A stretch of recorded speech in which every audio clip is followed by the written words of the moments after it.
Chapter 767. The latest chapter of this book is not finished yet. For more exciting content, please scan the QR code below to download the app. Novels are updated even faster. Millions of novels are free to read. Novels with content that can't be found online are all here. Gu Jiao was very careful in the State Teacher Hall, using a young man's voice. Her identity as a woman was not exposed. But it was better to expose her identity. Two grown men acting like this. He was about to go crazy. What did he do wrong? Why did he have to bump into this kind of thing again and again? He really didn't want to know the relationship between the imperial grandson and young Master Xiao. You even called him young Master Xiao. Are you two playing this big? Also, young Master Xiao, your martial strength is so high, but you're actually the one below? Did you forget that you're already the new commander of the Black Wind Cavalry? Is this how you celebrate your promotion and wealth? Also, imperial grandson, you're someone who's about to die. Don't you know how to take it easy? No, you two should take it easy.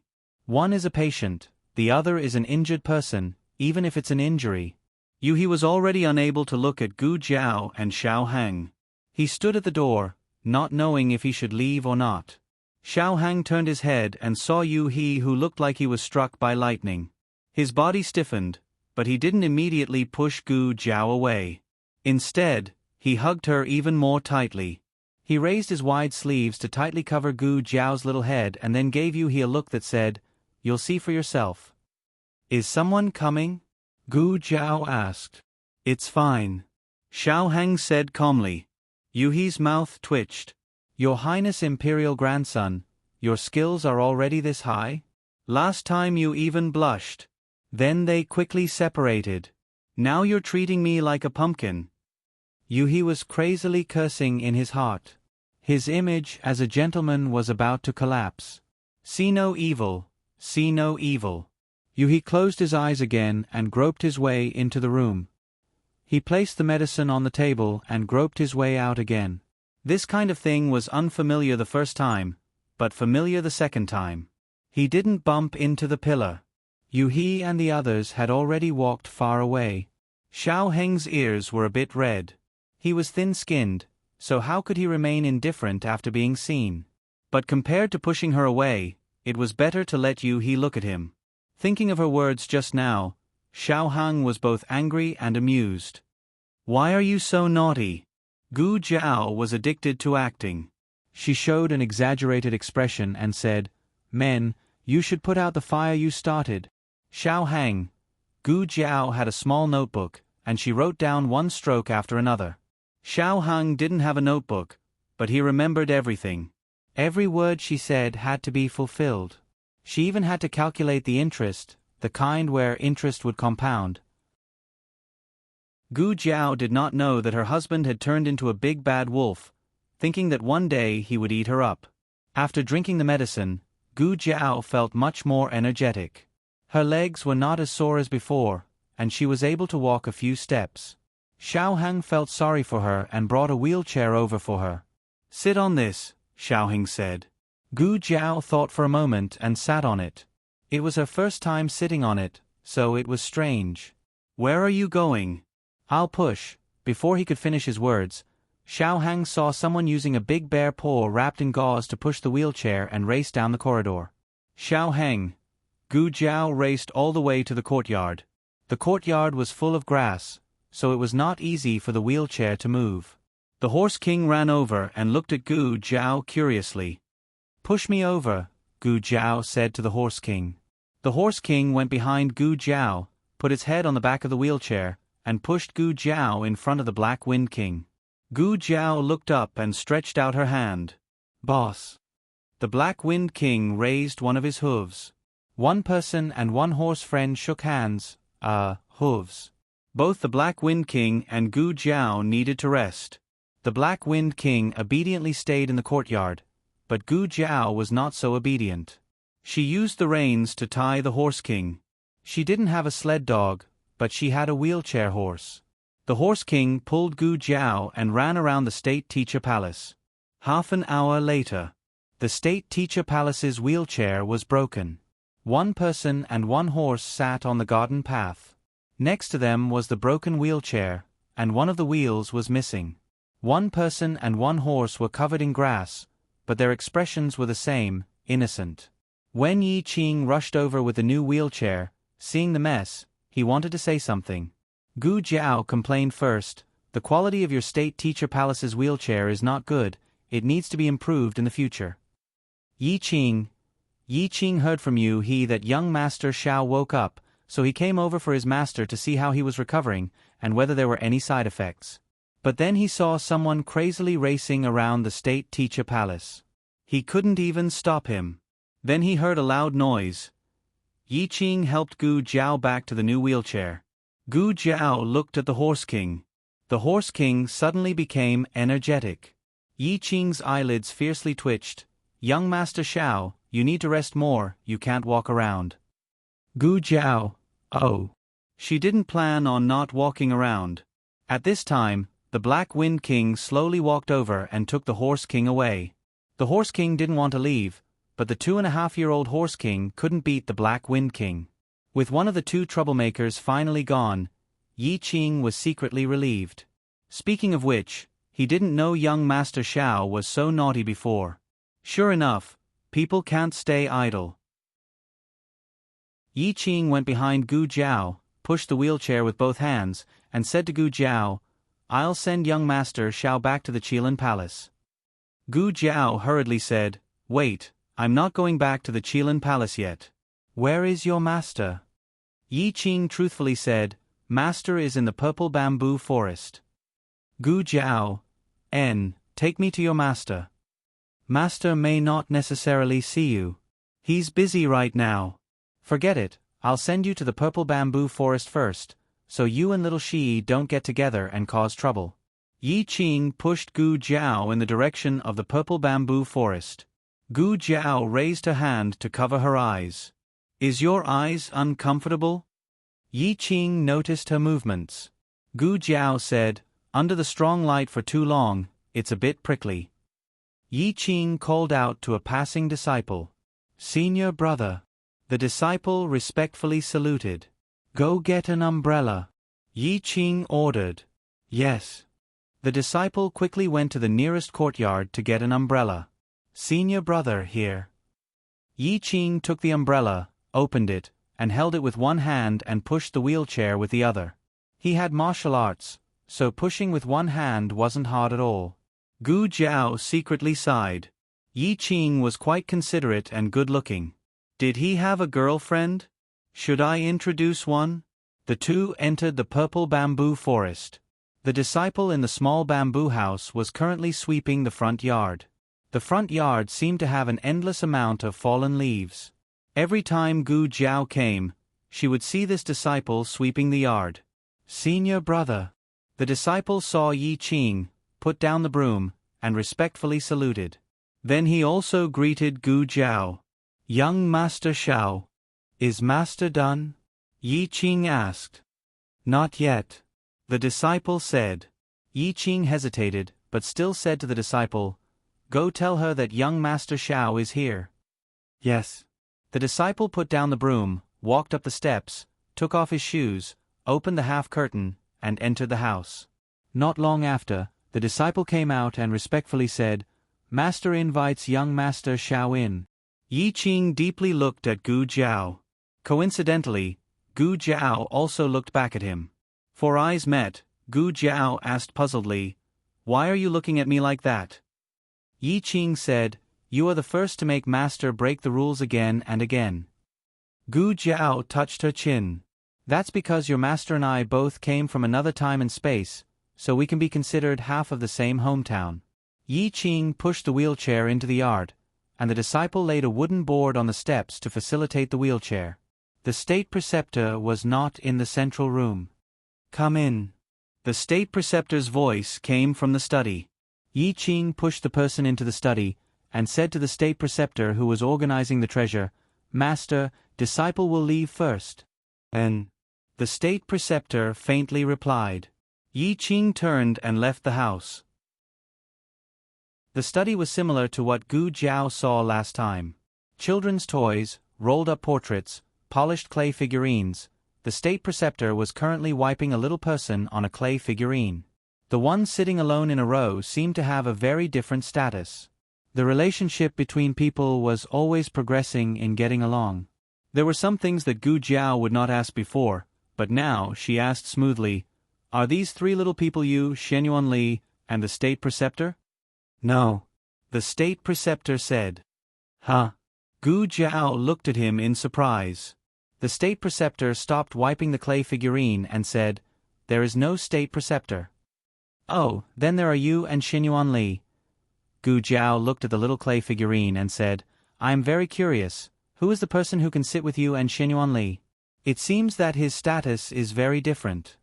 "A very important person, a teacher and a friend," the state preceptor said.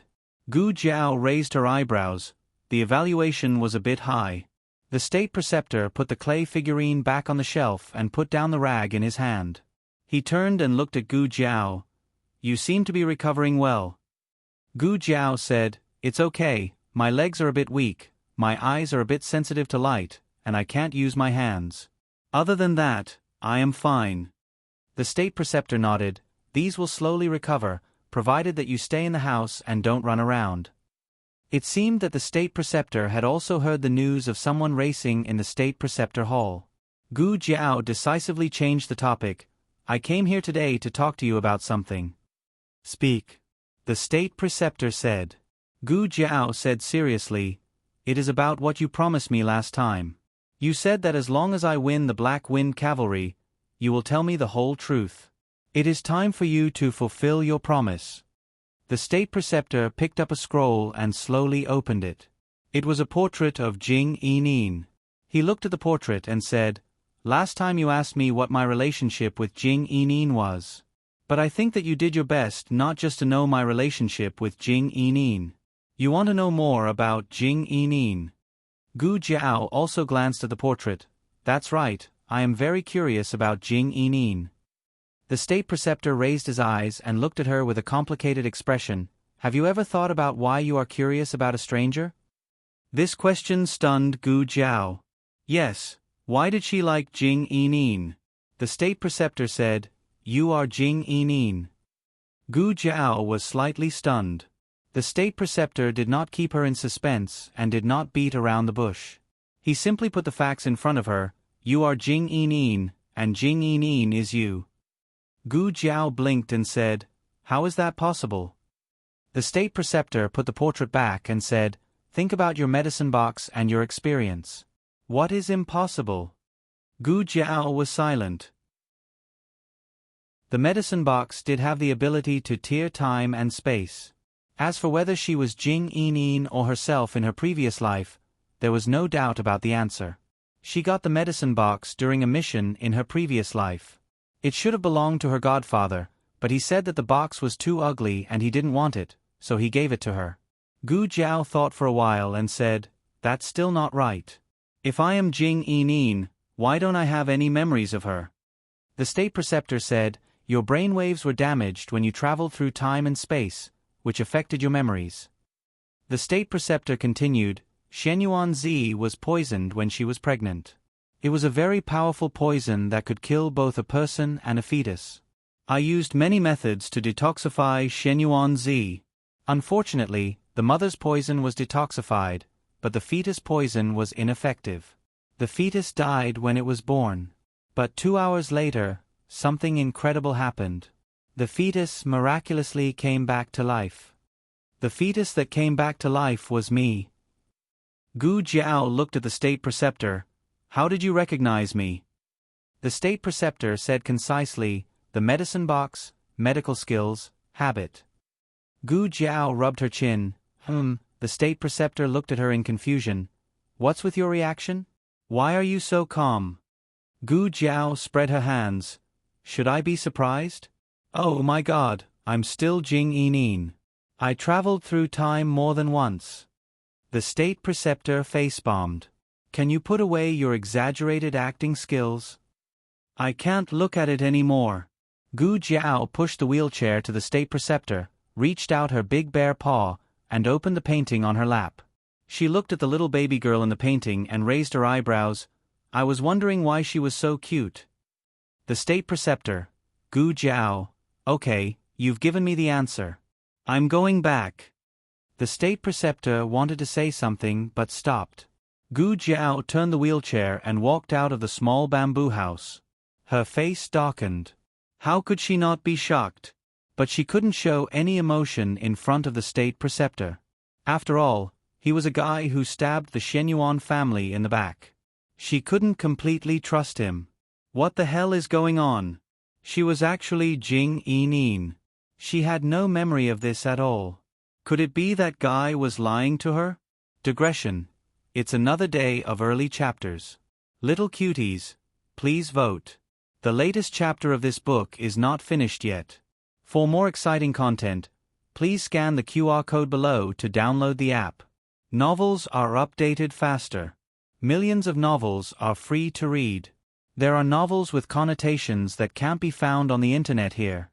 https://www.zhbqg.com/896428266/10651650. HTML Genius remembered the website address www.zhbqg.com. Biku Gu mobile reading website zhbqg.com. Chapter 768. The latest chapter of this book is not finished yet. For more exciting content, please scan the QR code below to download the app. The novel will be updated even faster. Millions of novels will be read for free. There are all kinds of novels that can't be found online. It's not impossible. He put all kinds of things of Jing Yinin in the study and pretended to be very concerned about Jing Yinin. Then, he tricked her by telling her that she was Jing Yinin. He used this to win her over and make her work for the state preceptor hall. This guess is very reasonable. Moreover, that guy was obviously holding back. He still had things he didn't say. Whether she was Jing Yinin or not, she would verify it herself. She didn't have to believe him just because he said it. It wasn't because she didn't want to guard against him that she didn't believe a word he said. The disciple of the small bamboo house wanted to send Gu Jiao off, but Gu Jiao refused. She wanted to be alone. When she pushed the wheelchair out of the purple bamboo forest with her clumsy bare paws, Xiao Hang, who had been waiting outside for a long time, quickly walked over. "I'll do it," Xiao Hang said. "Oh." Gu Jiao let go of the wheelchair and put her bare paws on her lap. She was thinking about something when she came out and forgot to take an umbrella. The sun was so strong that it hurt her eyes. Suddenly, the light above her head dimmed. Xiao Hang opened an oil paper umbrella over her head. Xiao Hang said softly, "Master's wife said that your eyes might be a little afraid of light these days." Gu Jiao's heart warmed. Her husband was so considerate. She reached for the umbrella. "I'll do it myself. You can push the wheelchair." Xiao Hang rejected her hand. "I still have this bit of strength." Gu Jiao thought of the young and powerful body she felt when she pressed down on him. It was indeed not as thin as it was before. "Did you secretly train behind my back?" Not only did he have abs, but he also had small pecs. There were also smooth lines on his arms. They weren't exaggerated and were just tight. Xiao Heng didn't even lift his eyelids. He was calm and didn't seem to use any strength. "How is that possible? I don't even have enough time to study." The wheelchair was really heavy. It was indeed strenuous to use one hand. "But I can't let my wife know that I can't do it. A man can't not do it. From tonight onwards, I'll have an extra hour of training every night." Xiao Hang used all his strength to push Gu Jiao back to the Qilin Hall. Just as he reached the entrance, he ran into Duke and Gue and Second Master Jing, who were coming out from inside. While Gu Jiao was unconscious, and Guogong came to visit her every day. The fact that Gu Jiao was his adopted son had long been known to everybody, so he didn't have to hide it. Besides, he could also visit the crown princess in passing, but he had to be more cautious. After all, He and the crown princess were the remnants of the Shenyuan family. He had just finished greeting the crown princess when he heard that Gu Jiao had woken up and was out for a walk. He couldn't wait to come over and look for her. His luck was pretty good. Second Master Jing said in astonishment, "You guys are back? My big brother is just about to look for Lu Lang." Lu Lang, why are you in a wheelchair?" Gu Jiao said. Xiao Hang was afraid that she would say something vicious again, so he hurriedly said, "Lu Lang just woke up. His body is still very weak. In addition, the weather is so hot. It's easy to get heat stroke if you walk too much." "That's true." Second Master Jing accepted this explanation. Duke Ngua's anxious gaze fell on Gu Jiao. He dipped his fingertips into the wet cloth on the armrest and wrote on it, "How do you feel?" Second Master Jing looked at Duke Ngua's words and said to Gu Jiao, "My big brother is asking how you feel?" Gu Jiao said, "I'm pretty good." Duke Ngua continued to write, "Do your eyes still hurt?" It still hurt a little, but Gu Jiao didn't want to worry Duke Ngua, so she said, "It doesn't hurt anymore. Let's go inside and talk." Xiao Heng said, "It's hot here." The few of them went to Gu Jiao's room. Xiao Heng could tell that Gu Jiao had something to say to Duke Ngua. He could be jealous of small things, but when it came to big things, he wouldn't pester endlessly. He said to Second Master Jing, "Little uncle, I have some books here. I need to go to the library. Can you accompany me?" Second Master Jing looked at the scorching sun that could melt people. He coughed lightly and said, "I want to accompany Big Brother." Duke Ngua, "No, you don't want to." In the end, Second Master Jing was dragged away by Xiao Heng. Xiao Heng really borrowed a lot of books from the library. It was enough for Second Master Jing to carry them several times. "Why do I have to carry them?" Second Master Jing looked at Xiao Heng, who was empty-handed with a face full of resentment. Xiao Heng sighed, I'm a sickly person. I don't even have the strength to truss a chicken. How can I be as mighty and majestic as little uncle? Not to mention moving a few books, you can even move a mountain if you ask you to." Second Master Jing, "You're quite realistic." Xiao Heng. After Xiao Heng and Second Master Jing left, only Gu Jiao and Duke Ngua were left in the room. Originally, little Jing Kong was there, but before Xiao Heng went to find Gu Jiao, he took the sleeping little guy to Shangguan Yan's place. The afternoon wind didn't have a trace of coolness. The entire Qilin Hall was like a big steamer under the scorching sun. Ice cubes in the room didn't help. But magically, the two's hearts were very calm. This was a very comfortable way to get along. In order to facilitate the two's communication, Gu Jiao's wheelchair was next to Duke Ngua's right side. She could clearly see what Duke Ngua wrote. Duke Ngua dipped his fingertips in water and wrote, "You seem to have something to say to me." Gu Jiao didn't deny it. She just decided to investigate Jing Inin's matter, and Duke Ngua came to her. She shouldn't miss this opportunity. She turned her head to look at Duke Ngua's handsome side face and asked, "Can you tell me about Jing Inin?" Duke Ngua couldn't move his body, but he could blink his eyes. Gu Jiao saw his eyelashes tremble slightly. He should be a little surprised. But even if he was surprised, he didn't ask Gu Jiao, "Why did you suddenly ask about Inin?" He trusted Gu Jiao without reservation. He was willing to satisfy all her curiosity and didn't question whether she had other purposes. He wrote, "What do you want to know about Inin?" A father's longing for his child was infinite. If it was about Inin, he could talk about it for 3 days and 3 nights without any details. Yes, where should I start to understand? First, IQ. Is Inin smart? Gu Jiao asked. Of course. Duke Ngua wrote while showing an incomparably proud look, "Inin is the smartest child in the world." Nonsense. Second Master Jing's head suddenly grew out of the window. This was a guy who was lazy halfway through moving books and came back. Inin is 2 years old and still can't speak. So stupid. Duke Ngua was so angry that his whole body trembled. He wrote in a mighty and domineering manner, "Inin could say, 'Mom,' when she was 1 year, 7 months and 13 days. Gu Jiao. Sure enough, beauty was in the eye of the beholder and genius was in the eyes of the parents. Dukan Gua continued to write, "Don't listen to him. Inin is very smart. It's just that she learned it late. After she learned it, she could recite a lot of poems. No child her age could recite more than her." So, was this a competition? This didn't seem like something she would do. She hated reciting poems so much. Even if she remembered them, she wouldn't recite them. Gu Jiao imagined herself, who had the intelligence of an adult, shaking her head and competing with a row of little kids in reciting poems in a childish voice. She was so shocked that her body trembled. This was definitely not her. "Inin, is she close to your parents?" Gu Jiao unconsciously omitted Jing Inin's surname. "Very close."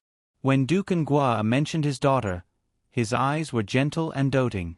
"She's very clingy to me and her mother. She follows us everywhere. When we let her sleep by herself, she won't. She always hugs her little pillow and sneaks into our bed in the middle of the night." Gu Jiao also imagined herself saying, "My bed says it doesn't want to sleep with me today." Then she ran to Dukan Gua and his wife's room and threw her chubby self onto their bed. This kind of childish behavior couldn't be her. Gu Jiao cleared her throat. "She doesn't like to talk much, right? She also rarely calls her parents." Dukan Gua wrote, "No, Inin likes to talk a lot. She always talks about her parents. Mom eat. Dad hug. Inin doesn't want to sleep yet. She needs a kiss before she can sleep. But Inin is so cute. Who can bear to reject her?" It was cute and cute, tilting its head to one side. Gu Jiao had goosebumps. Why was the image in her mind so clear? She was just imagining it. There was no need to be so clear, right? Dukan Gua wrote on the armrest. "Inin's mother and I always felt that having Inin was the greatest gift from the heavens." Gu Jiao looked at the words on the armrest and suddenly fell silent. Being loved by Dukan Gua and Shenyuanzi while growing up must be a very happy thing. "Surnamed Gu. Take your daughter away. I don't want to see her again. Mom. I don't want you anymore. Don't call me Mom anymore. Mom. I'll be good. I won't cry. I won't eat. Open the door. Mom, I'm so cold. It's so dark here. I'm scared. Mom." This was her childhood. This was a night that would never be redeemed. Digression. Remember to vote for the monthly ticket. The latest chapter of this book is not finished yet. For more exciting content, please scan the QR code below to download the app. Novels are updated even faster. Millions of novels are free to read. Novels with connotations that can't be found online are all available here.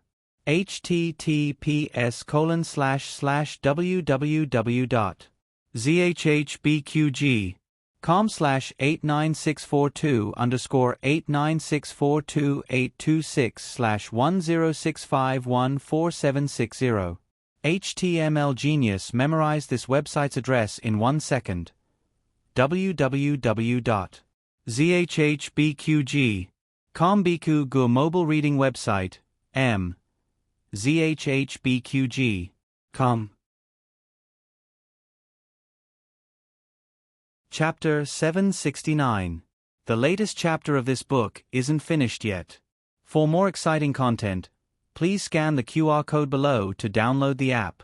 Novels are updated even faster. Millions of novels are free to read. Novels with connotations that can't be found online are all available here. When Xiao Hang and Second Master Jing returned all the books and returned to Qilin Hall, Dukan and Gu Jiao's conversation was about to end. Second Madam had been unwell for the past few days, so Second Master Jing had to return early. He pushed his eldest brother to bid farewell to Xiao Hang and Gu Jiao. In the corridor, Xiao Hang watched the two brothers leave and sighed. Although they aren't born from the same mother, the relationship between the two brothers is still pretty good. Second Master Jing wasn't scheming and the wife he married was also gentle and virtuous. Dukan could be considered lucky to have such a younger brother and younger sister. Of course, Meeting such a magnanimous older brother like Dukan was also the young couple's fortune. A united family was actually more precious than any glory, splendor, wealth, and rank. Xiao Hang saw that Gu Jiao didn't say anything, so he walked into the room and saw Gu Jiao sitting in the wheelchair, quietly staring at the scene in the courtyard in a daze. Xiao Hang took an orange from the fruit bowl on the table and sat down on the stool beside her. "What are you thinking about?" He peeled the orange as he asked. "I'm thinking about who I am," Gu Jiao said. Xiao Hang already knew that Gu Jiao wasn't the former Gu Jiao's mother.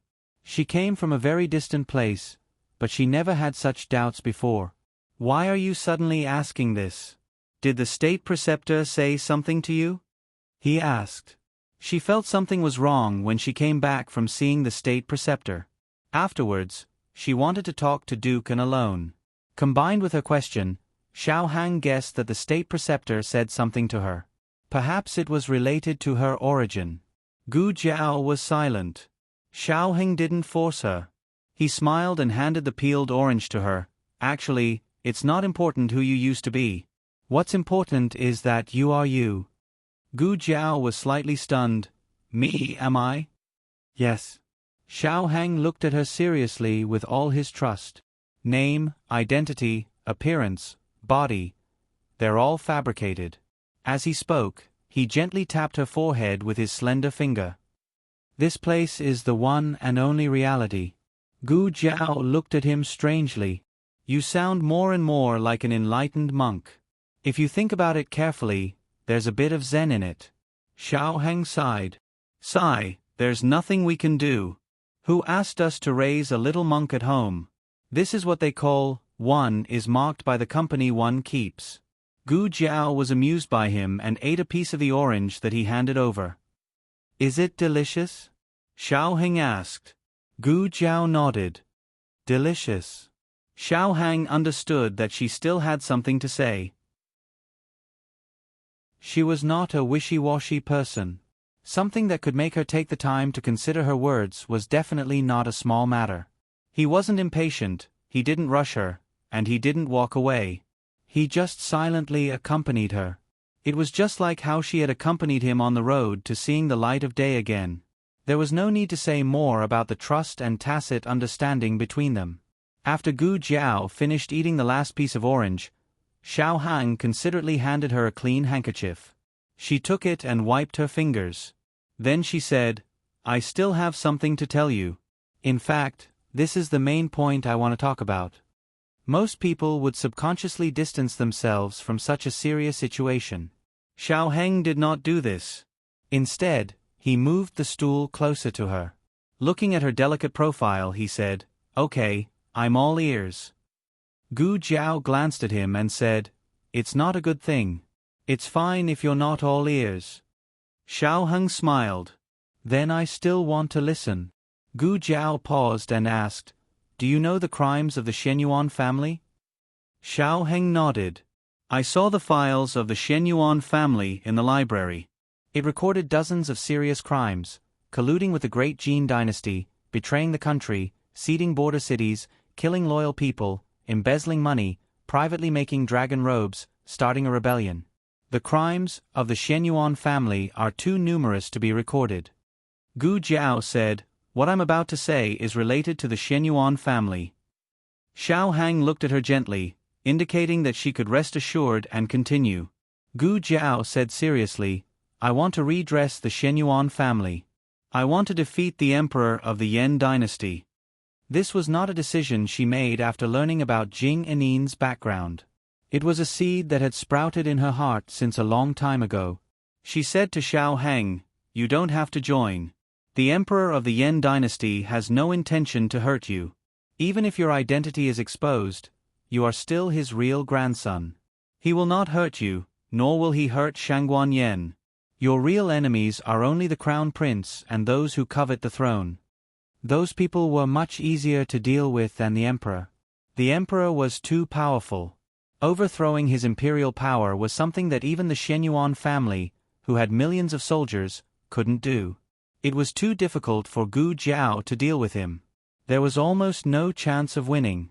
Gu Jiao could die by herself, but she didn't want to drag Xiao Hang down with her. Haven't we been doing this all the time? Xiao Hang held her hand and looked deeply into her eyes with a trace of astonishment. Sending the little monk home is not your wish alone. You're not the only one who has the privilege of risking your life for the person you love. Only you can risk your life for me, but I can't go through the fire for you.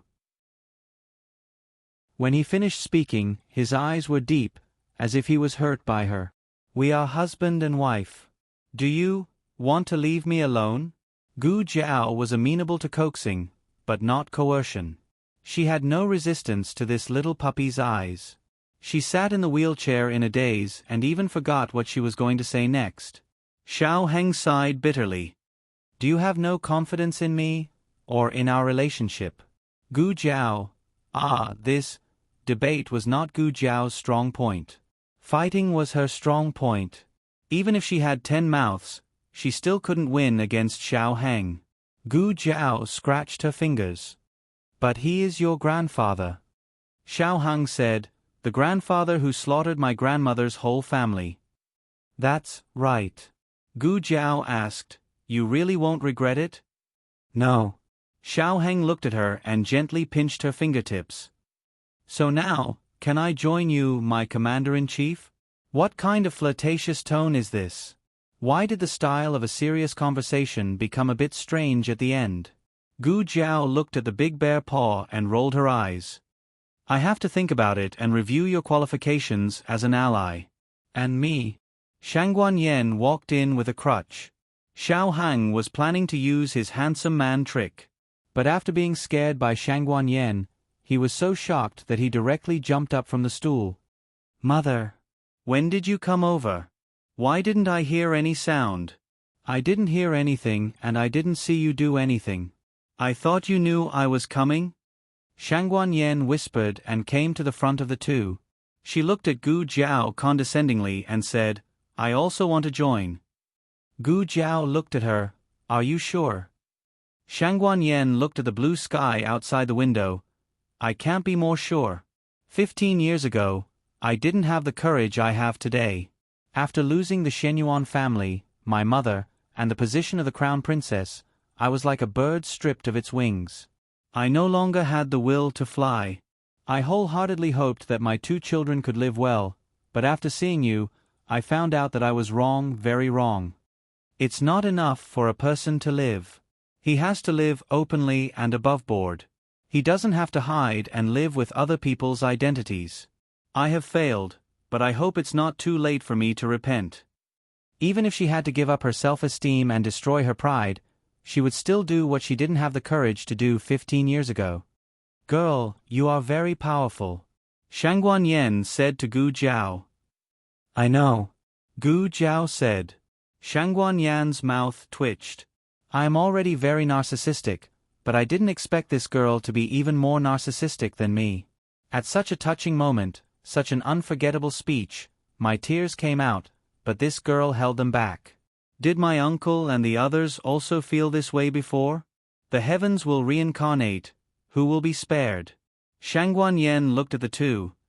Do you have any plans? I suggest you start with the military power. 50,000 Black Wind Cavalry is far from enough. Gu Jiao said to her, 50,000 Black Wind Cavalry is just the beginning. I will take back all the military power of the Shenyuan family. Although Shangguan Yen was holding a crutch, her royal aura couldn't be underestimated. She nodded domineeringly. Very good, I'll wait and see. Then, you plan your plan, and I will deploy mine. Xiao Heng asked, what is mother going to do? Shangguan Yen clenched her crutch, her eyes were cold. Take back the position of the crown princess. At night, the family had dinner in Shangguan Yan's room. Little Jing Kong was cuddled in Gu Jiao's arms for a while, and then went to the yard to play with little Shi. He brought the decoction to Gu Jiao. Gu Jiao looked at the decoction thoughtfully. What's wrong? Xiao Heng asked. Gu Jiao frowned and said, I suddenly have a doubt. Xiao Heng was puzzled. What doubt? Gu Jiao said, the State Preceptor Hall provides medical treatment for all the children who participated in the selection. 5th Master Han was seriously injured, why wasn't he sent to the State Preceptor Hall? He was directly taken back by the Han family. Is he seriously injured? Xiao Heng didn't know about this. The Han family didn't announce 5th Master Han's injury to the public, so he thought 5th Master Han was only slightly injured. Gu Jiao recalled, I injured him with my own hands. At that time, he didn't even have the strength to stand up. With such a serious injury, it would be safer for him to come to the State Preceptor Hall for treatment, right? Xiao Heng frowned. If that's the case, then things are a bit strange. Gu Jiao touched her chin. Han Ci must have a secret. The latest chapter of this book is not finished yet. For more exciting content, please scan the QR code below to download the app. Novels are updated faster. Millions of novels are free to read. Novels with connotations that can't be found on the internet are all available here. https://www.zhbqg.com/89642_826496627. HTML Genius memorized this site's address. www.zhbqg.com Biku Gu mobile version reading website. zhbqg.com. Chapter 770. The latest chapter of this book is not finished yet. For more exciting content, please scan the QR code below to download the app. Novels are updated even faster. Millions of novels are free to read. Novels with connotations that can't be found online are available here. The Han family. As night fell, the servants lit up the candles in 5th Master Han's courtyard. The lanterns in the corridor were also hung up one by one. 5th Master Han was meditating in the room. Old Master Han was sitting in the hall beside him. Han Lei and 3rd Master Han were also there. Han Lei had his hands behind his back and was pacing around the room with a frown. 3rd Master Han said helplessly, Big brother, can you stop pacing around? You're making me dizzy. Han Lei said rudely, if you don't want to stay here, go back. 3rd Master Han glanced at the old man who had his hands on his cane and his eyes closed. He muttered to himself, I want to go back, but if I don't care about 5th Master, won't the old man strangle me to death? After an unknown amount of time, a long breathing sound finally came from 5th Grandfather Han's room. Han Lei's eyes lit up. It's 5th Master. Old Master Han slowly opened his old and sharp eyes and said in a deep voice, You two go next door and check on the situation. Yes, father, Han Lei replied. Han Lei and the sloppy 3rd Master Han went next door. There was no one else in the room except for 5th Master Han, who was meditating and healing. In the past few days, Gu Jiao wasn't the only one recuperating. 5th Master Han had also walked around the gates of hell. Han Lei quickly walked to the bed and asked with concern, 5th brother, how are you feeling? 5th Master Han took a deep breath and slowly exhaled. He opened his eyes and said, Much better. Han Lei was still a little worried. He looked him up and down and said, Are you really not feeling uncomfortable? Do you want to call a doctor to take a look? 5th Master Han said lightly, Big brother knows my situation very well. There's no need to call a doctor. It's useless. Han Lei was speechless. Yes, Han Ci's situation was indeed incurable, but there was no need for treatment. He recovered very quickly. This matter started when Han Ci was poisoned when he was young. That year, Han Ci was only 11 or 12 years old. He went out hunting with the elders of the clan and got separated from his family on the way. He was accidentally poisoned. At that time, many of the Han family's guards were poisoned with him. When the elders of the clan came to find them, the guards had all died from the poison. Only Han Ci was lucky enough to survive. The elders asked Han Ci what happened and why she was poisoned. Han Ci remained silent. Since then, Han Ci's body had undergone an incredible change. First, his punches and kicks became faster, and then his internal strength became more violent. A martial artist's inner strength was measured by years, but Han Si's inner strength increased every month. All of a sudden, he became the most talented youth in the clan. Logically speaking, such good news should be made known to the world. However, just as the Han family was planning to do so, they unexpectedly discovered a strand of white hair on Han Si's head. They had only seen young people with white hair in novels. They had never thought that it would happen to Han Si. Han Si's sudden talent came at the cost of overdrawing her lifespan. This strange thing happened after Han Si was poisoned, and the Han family guessed that it was the after-effects of the poison. The stronger Han Si was, the faster she would age. In order to save her life, Han Si could only give up on pursuing higher martial arts realms. The path of a genius stopped here. Even so, Han Si still aged faster than a normal person. If it weren't for Han Ye's accident, the Han family wouldn't have let Han Si take action. Fifth brother. Third Master Han looked at Han Si's hair and widened his eyes in a daze. Han Si originally only had a layer of silver hair on the surface, but now, the inside was much whiter. Fifth Master Han said indifferently, "I'm fine, third brother." Ah. Third Master Han fell silent. Han Lei voiced his doubts. "Speaking of which, fifth brother, how did you lose to Xiao Lulang?" Han Si paused and told him the truth. "I was distracted during the fight." Han Lei was shocked. It's taboo to be distracted. Fifth brother, how could you make such a low-level mistake during the fight? Han Si was silent for a moment before saying indifferently, "I just thought of someone." "Is it that person from the Shenyuan family?" "Fifth brother, you." Han Lei didn't finish his sentence. Han Lei sighed and said earnestly, "Fifth brother, you should let it go. All these years, third brother and I have been hiding things about you from father for you, but don't always make things difficult for us." Han Si said in a low voice, "Thank you, big brother and third brother." Third Master Han waved his hand. "Brothers don't talk about this.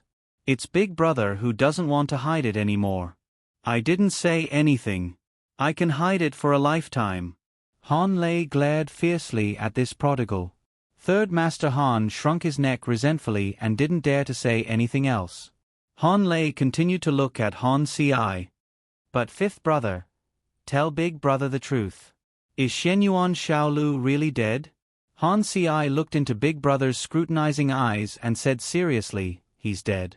I killed him with my own hands." Han Lei smiled embarrassedly. "Big brother isn't suspecting you. Big brother just feels that you were too close to him back then. After the Shenyuan family's incident, you still secretly hid him. If the guards hadn't discovered it in time, our Han family would have been charged with harboring a traitor," Han Si said. "Big brother also saw the corpse. He is indeed dead." Han Lei was frightened by his younger brother's gaze. He smiled and said, "All right, let's not talk about those unlucky things. You should recuperate well. Strictly speaking, this matter isn't your fault. It's that Xiao Lulang who is too cunning. When we find an opportunity in the future, we'll get rid of him. The Black Wind Cavalry will return to our Han family sooner or later." Han Si didn't continue the previous topic. He said, "I heard that Qi Xian is dead." At the mention of this, Han Lei became angry. "Qi Xian even hid the fact that he went to assassinate Xiao Lulang from me. He almost got into big trouble. It doesn't matter if he's dead, but it won't be good if he implicates our Han family." Han Si didn't understand and asked, "How did he die?" Han Lei replied, "His organs were pierced by a long sword and he died. None of the guards he brought with him survived. They were all killed by the long sword. The coroner estimated that the time of his death was noon that day." Han Si recalled and said, "At noon, I was fighting with Taoist Qing Feng." "No. What's wrong?" Han Lei looked at him. Han Si frowned. "At noon, Xiao Lulang should be being chased by Long Outyen. One was Long Outyen, and the other was Qi Xian. How could Xiao Lulang escape unscathed? There's something wrong with Long Outyen. He killed Qi Xian." Han Lei exclaimed, "He's from the Crown Prince's residence. Why did the Crown Prince kill Qi Xian?" Han Si clenched his fists. Of course the Crown Prince wouldn't kill Qi Xian. Long Outyen is a spy. He purposely got close to the Crown Prince. Brother, quickly inform the Crown Prince to kill Long Outyen. The Crown Prince's residence. Gu Chongqing was playing chess with the Crown Prince in the pavilion. The Crown Prince had just placed a white chess piece when Gu Chongqing's black chess piece caught up and cut off the Crown Prince's path. The Crown Prince was shocked. I didn't expect that not only are you good at martial arts, but you're also so good at chess. I only learned a little from my sister. It's enough to torture you. Are your injuries okay? The Crown Prince asked with concern. It's just a small injury. It's not a problem. Gu Chongqing said. The Crown Prince said regretfully, I thought that with you taking action, you could help the Han family. Who would have thought that Xiao Liulong's luck would be so good? Gu Chongqing said, It's my fault. The Crown Prince shook his head. You can't be blamed for this. Even Han Si lost to Xiao Lulang. I'm afraid it'll be hard for you to gain an advantage over Xiao Lulang. That's right, last time I asked you to investigate the identity of this fake Xiao Lulang. How did it go? Gu Chongqing's expression didn't change as he said, He's very cautious. I didn't find too many useful clues. The Crown Prince frowned. I'm afraid only Nan Gongli knows who this fake Xiao Lulang is. It's a pity that Nan Gongli died. If he didn't die, the fact that his sister was Gu Jiao would have been exposed. It was good that he died. Gu Chongqing calmly said, Your Highness, I can assassinate the deposed Crown Princess and the Imperial eldest grandson to clear the way for Your Highness. I ask Your Highness to allow me to redeem myself. The Crown Prince quickly raised his hand to stop him. Don't. The situation has been too tense recently. Let's wait for this period of time to pass. The two continued to play chess. Suddenly, a guard hurriedly walked over and whispered a few words into the Crown Prince's ear. The Crown Prince frowned and waved his hand to have him withdraw. Then the Crown Prince said to Gu Chongqing, Who else does this prince need to deal with? We'll play another day. After saying this, the Crown Prince brought his servant to the study.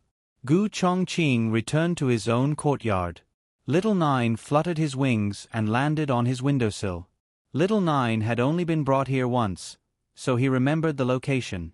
These days, it was inconvenient for him to visit Gu Jiao, so it was Little Nine who sent him messages. He opened the note.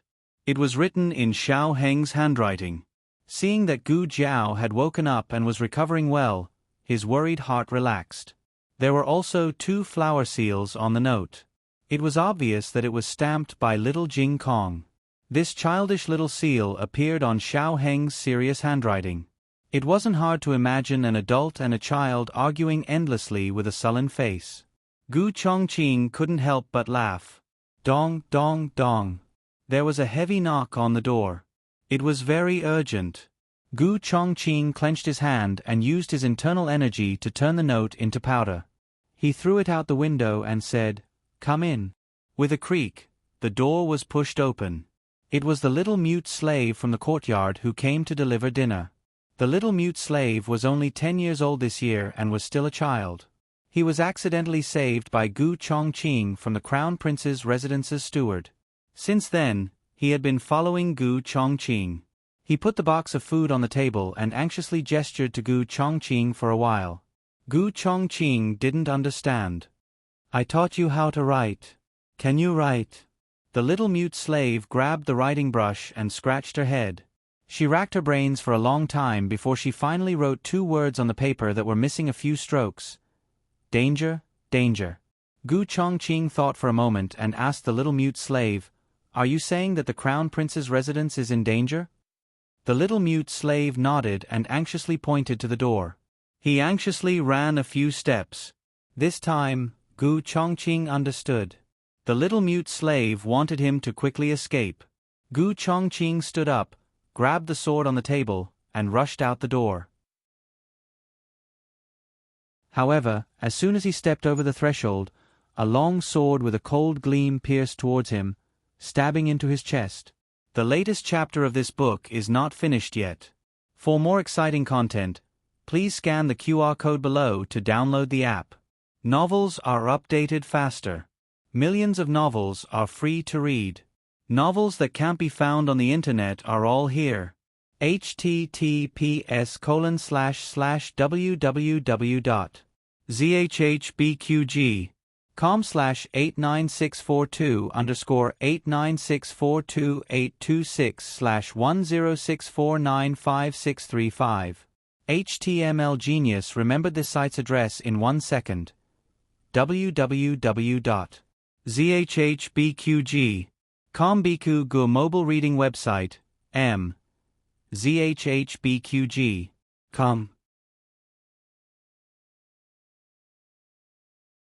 Chapter 771. The latest chapter of this book is not finished yet. For more exciting content, please scan the QR code below to download the app. Novels are updated faster. Millions of novels are free to read. Novels that can't be found on the internet are all available here. Gu Chongqing's body stiffened as he looked at the shadowy man in front of him in shock. The man was wearing a black robe and a black cloak. His face was hidden in the darkness, only revealing a pair of eyes that were colder than a sword. The man's long sword pierced through Gu Chongqing's chest. Then the man coldly pulled out the long sword, and the blood that splashed out was blocked by his sword. Gu Chongqing was like a puppet that had its strength sucked out as he fell to the ground in a daze. The little mute slave was too scared to move. The man didn't even look at the little mute slave as he ordered the guards behind him, "Dispose of the body." Yes. The guards complied. One of them squatted down and reached out to touch Gu Chongqing's neck. He really was dead. The Crown Prince's palace couldn't accommodate such an unlucky thing like a corpse. Several people found a dilapidated cart and threw Gu Chongqing's body onto the cart. The sky that had been hot all day suddenly thundered. It looked like it was going to rain. The guards covered the body with a straw mat and walked out from the back door of the Crown Prince's palace. Lightning flashed and thunder roared in the sky. Along the way, they met many pedestrians who were in a hurry to find shelter from the rain. "Ah, how unlucky! Why is it us again?" one of the guards driving the cart said. Another guard said, "It's not bad to come out for a walk. Don't you feel bored staying in the palace all the time? But we have to go to the mass grave. There are rotten corpses there. Sometimes you can see broken limbs. If you're unlucky, you may come back infected with a bad disease. You're making me scared." After half an hour, several people came to the mass grave that exuded the smell of death and decay. The corpses here were not buried on the spot, but were mostly abandoned. The smell of the breeze was nauseating. The shadows of the trees and the cawing of crows made people feel cold. "Quickly throw it back. This place is so king scary. Then, stop here. Don't get too close." The two of them stopped the carriage near the mass grave and jumped off to move Gu Chongqing's body. But when the two of them lifted the straw mat that covered the corpse, they found that the corpse in the car had disappeared. Their expressions changed, and their first reaction was to look under the carriage. The guard asked, "What's going on?" No one was under the carriage.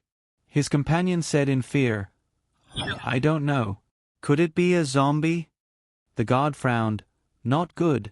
Quickly inform His Highness." You actually didn't die after being hit by my sword." When the black-robed man heard the report, he glanced at the guard, put down the teacup in his hand, and said to the Crown Prince, "This person is a bit interesting. I'll go and catch him." The Crown Prince called out to the black-robed man, "Wait, he was hit by Mr. Sword and is severely injured. I don't think he can run far. Just leave the search to the embroidered uniform guards. It's best if you don't expose your identity." The black-robed man said slowly, "That's good too. My sword injured his foundation. Even if he luckily escaped, he won't be able to live past tonight." The Crown Prince said, "I have to see him die with my own eyes to be at ease." It's raining again. Gu Jiao pushed the wheelchair to the window and used the hanging rod to hook the support pole of the window. Just as she was about to close the window, a wet figure fell from the sky. His body swayed twice and fell to the ground with a plop. The heavy rain poured down, scattering the pedestrians on the street. The embroidered uniform guards from the Crown Prince's residence, wearing straw capes and bamboo hats, ran wildly in the heavy rain. Whoosh! When they reached the entrance of the State Preceptor's Hall, they pulled on the reins and stopped the galloping horses. The leader of the embroidered uniform guards coldly said, "Are you sure it's here?" Another embroidered uniform guard said, "Yes, sir. I tracked him here and saw him climb over the wall into the State Preceptor's Hall. Sir, should we go in and search?" The leader of the embroidered uniform guards looked at the majestic plaque of the State Preceptor's Hall in the heavy rain and sneered, "Is the State Preceptor's Hall a place where you can search as you wish? Even Commandant Guan was denied entry when he personally came to search. You and I are just a few embroidered uniform guards. We don't even have the right to enter the State Preceptor's Hall." The embroidered uniform guard asked, "Then what should we do?" The leader of the embroidered uniform guards frowned and said, "The few of you, guard the entrance of the State Preceptor's Hall. Guard the walls well. Once he escapes, capture him immediately. I will inform His Highness." "Yes." The leader of the embroidered uniform guards rushed back to the Crown Prince's residence and reported to the Crown Prince about Long Outyen's escape into the State Preceptor's Hall. The Crown Prince was so angry that he slammed his fist on the table. He really knows how to hide. The only place in Shangshang that could not be searched was the State Preceptor's Hall. Even if Long Outyen hid in the palace, it would not be so troublesome. After all, it was easy to find a reason to search the palace, but not the State Preceptor's Hall. Say that an assassin entered? The State Preceptor's Hall will say that we will find the assassin ourselves and that there is no need for the Crown Prince to worry. The Crown Prince gritted his teeth and said, "He knows too many secrets. We cannot let him fall into the hands of the State Preceptor's Hall. Men, prepare the carriage. I want to go to the State Preceptor's Hall." Half an hour later, the Crown Prince's carriage arrived at the State Preceptor's Hall. "Your Highness." The disciple of the State Preceptor's Hall came forward to greet him. The Crown Prince opened the window and said to the disciple, "I want to see your State Preceptor." The disciple of the State Preceptor's Hall hurriedly went to inform the Crown Prince. Not long after, the State Preceptor walked out calmly. Yi Qing was beside him holding an umbrella for him. "Your Highness." The State Preceptor greeted him calmly. The Crown Prince was still sitting in the carriage. His gaze fell on the State Preceptor's cold face. He had seen the State Preceptor's young appearance. He was a handsome man who was not inferior to the Duke of Time. Flew by and years passed. The State Preceptor's face had wrinkles and vicissitudes of life. Rainy days always made people melancholy. Look at what he was thinking. The Crown Prince collected his thoughts and said to the State Preceptor, "To be honest, there is a traitor in my residence. My embroidered uniform guards saw him escape into the State Preceptor's Hall."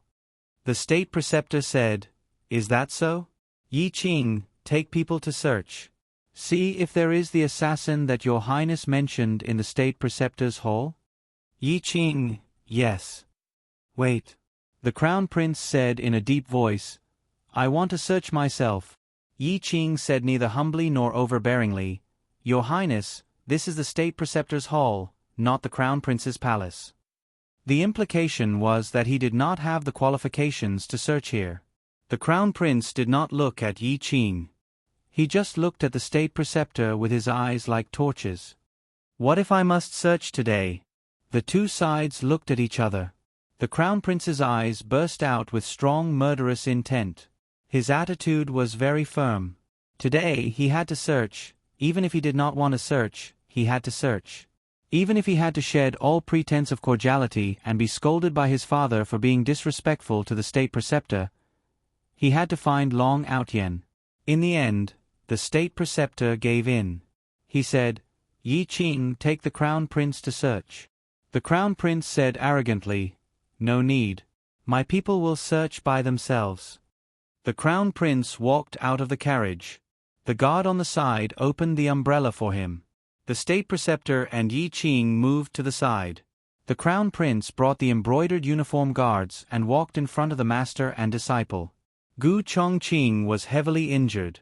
Normally, there would be bloodstains along the way. However, the rain was too heavy. The traces on the ground had already been washed away by the rain. The Crown Prince's embroidered uniform guards were everywhere. They practically turned the State Preceptor's hall upside down.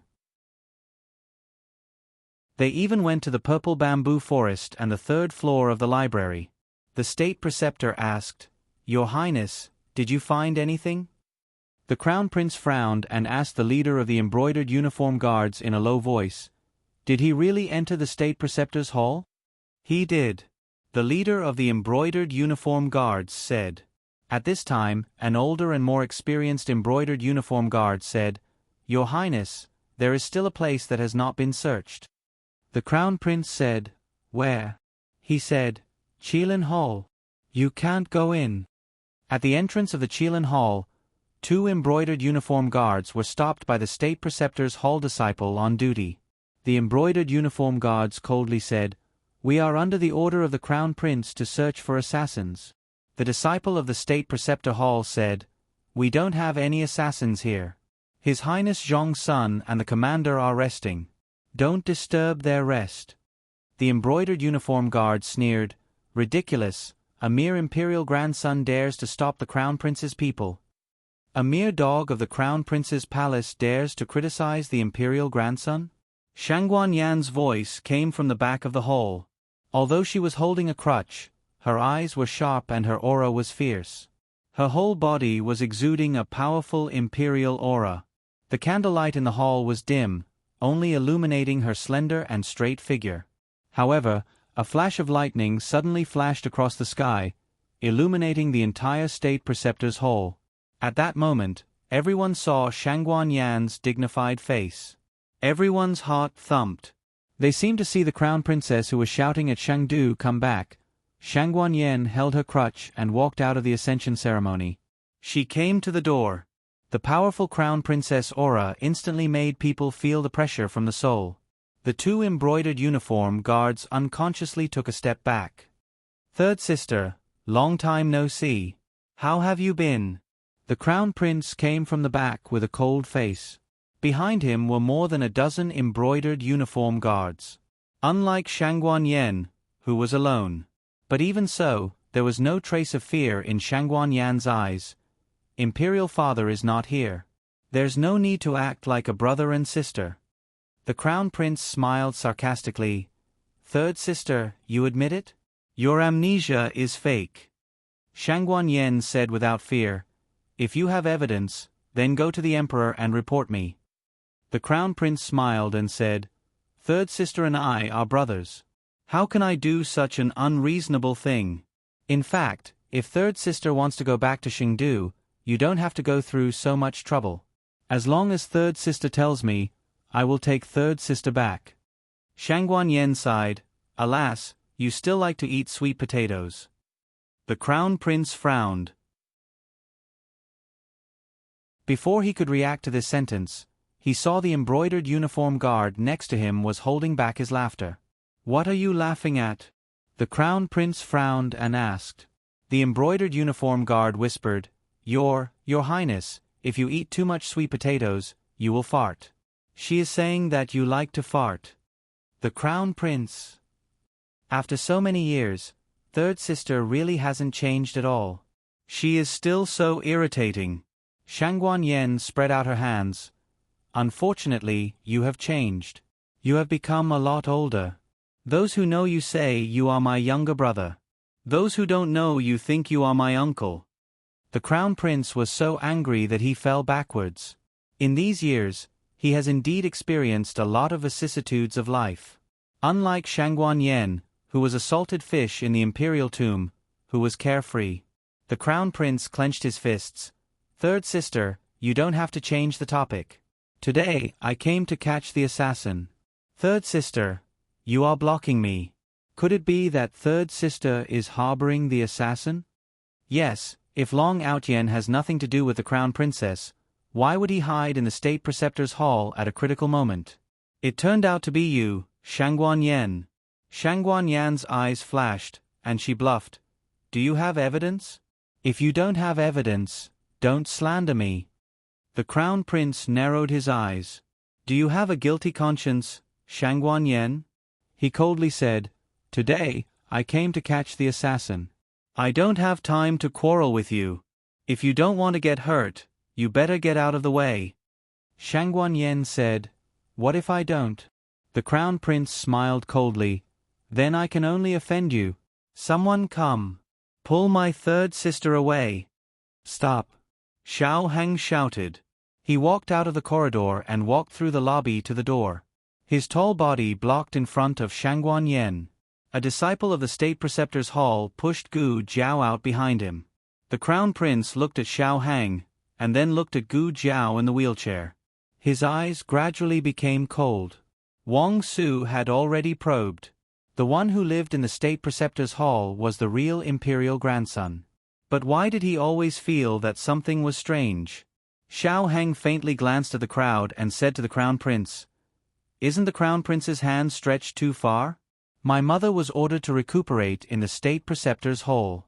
If you dare to let those servants touch my mother with dirty water, you're not afraid that Imperial Grandfather will blame you?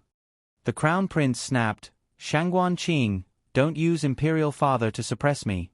As the Crown Prince, it's natural for me to catch the assassin. Even the State Preceptor agreed. If you know what's good for you, then obediently get out of the way. Otherwise, I will also arrest you. Xiao Heng didn't show any fear. Then you can try. The Crown Prince narrowed his eyes. Do it. As soon as his voice fell, a genie guard rushed to Xiao Heng's lapel and grabbed it. Gu Jiao in the wheelchair looked cold. She took off the gauze on her right hand and supported herself on the armrest. Like a small cannon, she hit the genie guard. She grabbed the neck of the genie guard and knocked him out of the Qilin Hall. He fiercely fell on the bluestone floor. With a loud bang, the rainwater on the ground splashed 3 feet high. The water droplets could be seen. The man didn't even have the chance to fight back. He spat out a mouthful of blood and fainted on the spot. Everyone was stunned. The heavy rain fell on her body. Her black hair was wet. She was wearing a young man's long gown, but her thin body emitted a terrifying power. She turned her head in the heavy rain and looked at the Crown Prince and the genie guards with a ferocious gaze like a blood wolf. I see. Who dares to touch him? Digression. Do early chapters get monthly votes? The latest chapter of this book isn't finished yet. For more exciting content, please scan the QR code below to download the app. Novels are updated even faster. Millions of novels are free to read.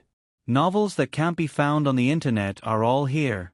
https://www.zhbqg.com/89642_896474343. HTML Genius remembered this site's address in a second. www.zhbqg.com Biku Gu mobile reading website, m.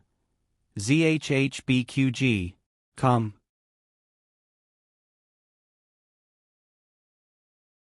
Chapter 772. The latest chapter of this book is not finished yet. For more exciting content, please scan the QR code below to download the app. Novels are updated faster. Millions of novels are free to read. Novels that can't be found on the internet are all available here. The genie guards subconsciously stepped back. This was an instinctive crisis reaction. They couldn't control it for a while. The Crown Prince clenched his fists. He had witnessed the boy defeating the Shaolin monks in the boxing match. At that time, the boy was not so powerful. What happened? How did the boy's strength increase so much? Gu Jiao was also surprised. She found out that her strength had recovered a lot. It was almost 50% of her strength in her previous life. It seemed that the fight with Han Yi was not in vain. If there were 6 more genie guards from the Crown Prince's mansion, she would not be as embarrassed as before. She could defeat them all. The situation is not good. I didn't expect this boy to become so strong. I didn't bring enough people. I can't search. Damn it. The Crown Prince clenched his fists. At this time, Zhang Dequan's voice suddenly came from behind. The emperor has arrived. Imperial father came. The crown prince's face changed. The next second, he secretly rejoiced. Imperial father came at the right time. As long as he said that there was an assassin inside, which may endanger the safety of Shangguan Yen and her son, Imperial father will certainly agree to search. The crown prince gave the genie guard's leader a wink and whispered, "What should we do when we find him?" The genie guard's leader whispered, "I know." The crown prince looked at the direction where the emperor came and continued to whisper, "This is our only chance. If we don't get rid of Long Outyen now, when they transfer him to a safe place and come back to expose us, we will be very passive." The genie guard's leader understood, "Your Highness, don't worry. This subordinate will not let Long Outyen have a chance to speak. When he found Long Outyen, he would kill him with a single slash." The emperor came because of the young princess. The heavy rain couldn't stop the young princess from coming to the state preceptor hall to see her little friend. The palace servants held a big oil paper umbrella for the emperor. The young princess was in the emperor's arms. Her small body was hidden under the cloak. "Have we arrived?" Her adorable little head popped out from under the cloak. The monarch's face darkened when he saw the scene. He did not let the young princess see him and only handed her to Zhang Dequan. "Bring the young princess in." "Yes." Zhang Dequan carried the young princess and her cloak over. "Where are we going? Where are we going?" the young princess asked as she nestled in the cloak. Zhang Dequan's expression was solemn, but his tone carried a smile as if nothing had happened. "Let's go and find the little commandery princess's schoolmate." The young princess was obedient. "Oh, okay." Zhang Dequan carried the young princess to Xiao Hang and little Jing Kong's room. As the savior of the young commandery princess, little Jing Kong also had the right to recuperate in the state preceptor's hall. Everyone in the state preceptor's hall knew that he and the emperor's grandson hit it off and was willing to let him accompany him. In the house, the two little fellows met. They faced each other and flapped their little arms, like two little chicks that had just come out of the nest. "Light Shui, you're here?" "Yes, Jing Kong, I'm here." Zhang Dequan gently closed the door from the inside. Outside the Qilin Hall, the monarch glanced at the crown prince and Xiao Hang who were at loggerheads. He asked in a deep voice, "What are you doing now?" Xiao Hang coughed weakly. He was no longer as overbearing as he was in front of the crown prince. He felt wronged and weak as he said, "Imperial grandfather, the crown prince bullied me."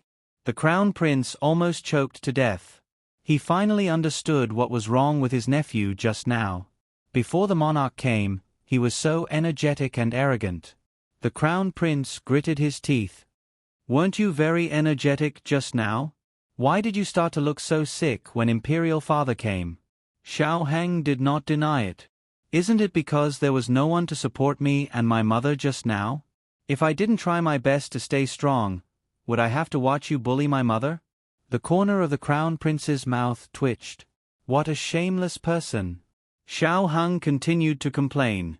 He looked at the genie guard who was beaten by Gu Jiao until he vomited blood and fainted. He pitifully said, "Thanks to Xiao Gongzi's timely action, otherwise, the person lying there now would be me." "Xiao Gongzi, don't stand in the rain, you still have injuries on your body." Gu Jiao walked to Xiao Heng's side. The monarch looked at the genie guard who fainted, and his eyes turned cold. He said to the crown prince, "Your genie guard attacked Qing-e?" The crown prince hurriedly cupped his hands and saluted. "Imperial father, please listen to this son's explanation." "Damn it, how come this kid's ability to complain became so powerful?" The monarch looked at the pale Xiao Hang and then looked at Shangguan Yen who was holding a crutch. He said in a cold tone, "Good, I'll listen to your explanation." The crown prince secretly felt bad. If it was Shangguan Yen who was attacked just now, it would be fine. Although it was rude, Shangguan Yen was a concubine after all. But he made people attack the imperial grandson. The monarch didn't depose the imperial grandson. The crown prince had a headache. But he can't let go of his only chance. He can only take the risk. He said, "Imperial father, there was a traitor in this son's mansion. He tried to assassinate this son, but was injured by this son's bodyguard. The bodyguard tracked him and found that he fled to the state preceptor hall. This son insisted on searching because I was worried that the traitor would hurt third sister and Qing, But I don't know why third sister and Qing, tried to stop me. Did you? The monarch looked at Xiao Hang and Shangguan Yen with a heavy gaze. The mother and son shook their heads together. No. The crown prince.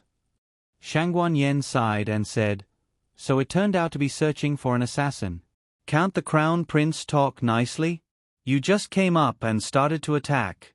Those who know will say that you're here to catch the assassin, but those who don't know will think that you're here to catch me. Please. After saying that, she stepped aside to make a path. Xiao Hang and Gu Jiao also stepped aside.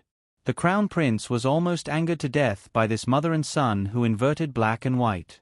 However, why did Shangguan Yen suddenly dare to let him search? Has Long Outyen been transferred? Impossible, his people are guarding the front and back door of the Qilin Hall. Long Outyen must still be in the Qilin Hall. The crown prince led the genie guards into the hall to search. When he brushed past Shangguan Yen lightly said, Crown Prince, when we were children, you never won when we played the game of hiding things. The crown prince's pupils shrank. He clenched his fingers and coldly looked at Shangguan Yen. He whispered, Third sister, don't worry. This time, I will never lose. More than a dozen genie guards acted separately and searched the rooms one by one. The monarch, the crown prince, Xiao Hang, Gu Jiao, and Shangguan Yen waited in the hall. Not long after, the genie guards came to the hall to report. You didn't find it? The crown prince frowned and asked. Everyone shook their heads. The leader of the genie guards said, There are still 2 rooms that haven't been searched. One is the room where Xiao Junzhu is playing. The other is the secret room guarded by the men of sacrifice from the state preceptor palace. The crown prince turned his head to look at Shangguan Yen and the other 2. He keenly found that the 3 people's expressions slightly changed, especially the fake Xiao Lulang. He almost rushed out to stop the genie guards.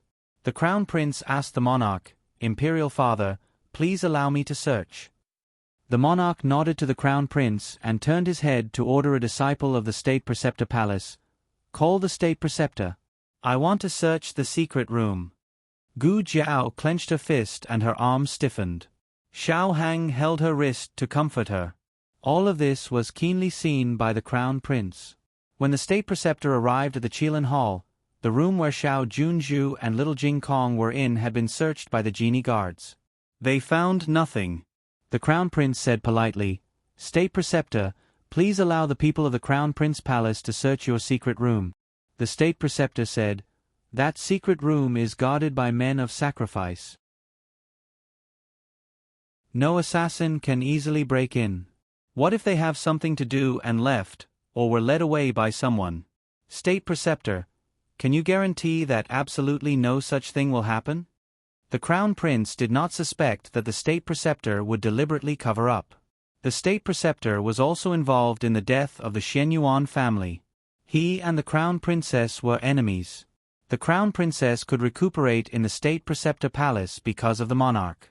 How could he help her hide people? The state preceptor glanced at Gu Jiao and said to the crown prince, Does the crown prince not trust the men of sacrifice of the state preceptor palace? I can assure you that there is no one hiding in the secret room. The crown prince smiled. State preceptor has repeatedly obstructed us. Is there anything in this secret room that we can't see? The state preceptor opened his mouth. The monarch said impatiently, Okay, stop arguing. State preceptor, tell your people to get out of the way. The state preceptor looked at Gu Jiao secretly. Gu Jiao clenched her small fist tightly. It was just that the monarch had issued a decree. Even if he was the state preceptor, he could not disobey the emperor's will. He said to the 2 men of sacrifice, You can leave. The men of sacrifice retreated to the side. The state preceptor said again, Yi Qing, Yu He, you go open the door. Yes. The 2 men cupped their hands and answered. The Crown Prince frowned and winked at the leader of the genie guards. In a while, when the door opens, remember to rush in and kill Gu Chongqing. The leader of the genie guards understood. Your Highness, rest assured, this little one will not use a knife. This little one will use internal force to shatter his heart meridian. Yi Qing took the key from the 2 men of sacrifice and brought Yu He to the door. When he went to open the bronze lock, he found a drop of half-dried blood under the bronze lock. Someone has been here. Yi Qing wanted to ask the 2 men of sacrifice, "Did you leave just now?" The words were swallowed back to his lips. He did not say anything. He inserted the key into the keyhole and turned it in a big circle. When he took down the bronze lock, he deliberately touched the iron door. "Is it so slow to open a door?" the Crown Prince lightly asked. Yi Qing retorted, "The door is very heavy. How about your Highness open it yourself?" The Crown Prince humphed. Yi Qing and Yu He worked together to open the heavy iron door. Yu He's skills were not deep, and Yi Qing used less strength, so the door opened slowly. But no matter how slow it was still completely pushed open. When the empty room completely appeared in front of everyone, Gu Chongqing's figure could no longer hide. "It's you?" Yu He blurted out. He did not expect that there was someone inside, and it was someone he knew. Yi Qing also recognized Gu Chongqing's face, but his temperament was calmer than Yu He's, so he was not surprised. The leader of the genie guards next to the Crown Prince was about to rush in and kill him, but was stopped by the Crown Prince. The Crown Prince was a very smart person. If he remembered correctly, Yu He had never seen Long Outyen. But why did Yu He look like he saw an acquaintance? He looked back at Shangguan Yen and the other 2. Shangguan Yen and Xiao Hang were very nervous. It seemed that there was a good show to watch. Killing Long Outyen was the first choice, but it was not the best choice. If he could prove that Long Outyen and Shangguan Yen colluded, then his harvest would be too big. "This little master is called Yu He? Do you know this person?" The Crown Prince gently asked Yu He. Yi Qing closed his eyes with a headache. How could he not see that his master wanted to protect Xiao Lulang? Yu He, this idiot, let his master's painstaking efforts go to waste. Yu He also felt the powerful aura of his senior apprentice brother, and was scared to speak. The king said, "You just say it, do you know this person?" Yu He bowed his head. "State Preceptor." The king looked at the state preceptor. The state preceptor said, "Tell the truth." Yu He got his master's approval, then whispered, "He is a friend of the emperor's grandson and young master Xiao. He came to the state preceptor hall several times." The Crown Prince asked again, "When was the first time he came?" Yu He said the date. The Crown Prince laughed. "This person came to my house the next day and said he wanted to rely on me. Pang Hai of the underground martial arts arena can testify." Third sister, so he was a spy you placed beside me. Gu Jiao bravely stepped forward. "This matter has nothing to do with the former Crown Princess and the Emperor's grandson. He and I are both from the Zhao Kingdom. Just when His Majesty ordered me to enter the palace to save the Crown Princess, I encountered a wave of assassination. Coincidentally, young Master Gu arrived in time and saw injustice on the road. Later, he learned that we are from the same hometown, so I became friends with young Master Gu. I don't know about him going to the Crown Prince's palace as an advisor. After that, he did come to the State Preceptor Hall several times, but we are just friends from the same hometown." "Crown Prince, I'll be a fool if I believe you." The Crown Prince wanted to say, "Xiao Lulang, so that's how you got your position as the commander. It's because Long Outyen secretly helped you cheat." But the Crown Prince finally restrained himself. Because even if Long Outyen was a spy sent by Shangguan Yen, it was his idea to let Long Outyen replace the Han family to participate in the selection. He was the one who broke the rules. Forget it, this is a small matter. As long as it can be proven that Long Outyen really did have a relationship with Shangguan Yen, then Shangguan Yen can't escape the crime of murdering the Crown Prince. The Crown Prince sneered at Gu Jiao. "Don't take everything on yourself just because you are close to the Emperor's grandson. Do you know what crime this person has committed? He tried to assassinate the Crown Prince of Great Yen, which is a capital crime. The mastermind behind him also can't escape the heavy responsibility. Gu Chongqing looked at the Crown Prince with a dignified expression. I didn't try to assassinate you. The Crown Prince said, Don't pretend. Do you dare to let someone check your injuries? Gu Chongqing took a step back. I'm not injured. The Crown Prince sneered. You'll know if you're injured or not. After that, he turned around and bowed to the king. Father, this person was stabbed by a guard in my palace with a sword. The wound is on the right side of his chest. The king looked at Gu Chongqing deeply and raised his finger. The Crown Prince was happy and said, Check the wound. The leader of the genie guards stepped forward. Gu Chongqing tried to resist, but he was mercilessly held down by the leader. The Crown Prince thought, You were stabbed by teacher, do you think you still have the strength to resist? The leader of the genie guards pulled Gu Chongqing's lapel, but when he pulled his coat, a secret letter fell out. Gu Chongqing quickly stepped on it.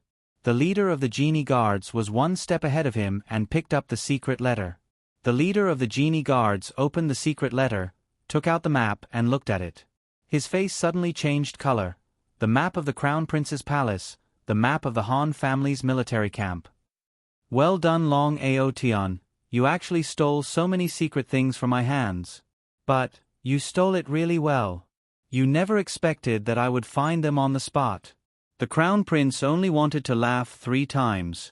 Originally, it was not easy to prove that Long Outyen and Shangguan Yen colluded. But now, with the irrefutable evidence, even if he didn't say anything, his father wouldn't believe that Shangguan Yen was innocent, right? After all, besides Shangguan Yen, who else would deliberately deal with the Crown Prince's palace? Father. The Crown Prince emotionally looked at the king. The king's eyes fell on Shangguan Yan's lowered eyebrows. What else do you have to say? Shangguan Yen lightly said, I don't, anyway, you never believe me. The king flew into a rage out of shame. Did you do it? I want you to say it. Gu Chongqing quickly said, No. It's not the Crown Princess. It's my own idea. Everything has nothing to do with the Crown Princess. Your Majesty, if you want to punish someone, punish me alone. I am willing to bear all the blame. The king ignored Gu Chongqing and looked at Shangguan Yen sternly. So, it's really you? Shangguan Yen turned her face away. The king's anger filled his chest. Shangguan Yen, you let me down. Gu Chongqing anxiously said, Your Majesty, it really has nothing to do with the Crown Princess, it's all my fault. The Crown Princess didn't know. The Crown Prince chuckled, You're about to die, but you still want to exonerate her. You're really loyal to my third sister. The king didn't want to see this spy again. Take him away. Execute him. Wait. Xiao Heng said. The king angrily looked at Xiao Heng. This matter has nothing to do with you, don't blindly meddle. Xiao Heng's tone was calm. Imperial Grandfather, I just have a doubt. Didn't His Royal Highness the Crown Prince clamor to check his injuries? Why didn't he continue after dropping this secret letter? As soon as these words came out, everyone was stunned. It seems that they forgot to continue the examination. The main thing was that the evidence was irrefutable, plus Gu Chongqing himself indirectly admitted it, so it didn't matter whether they checked it or not. Xiao Heng walked step by step toward Gu Chongqing.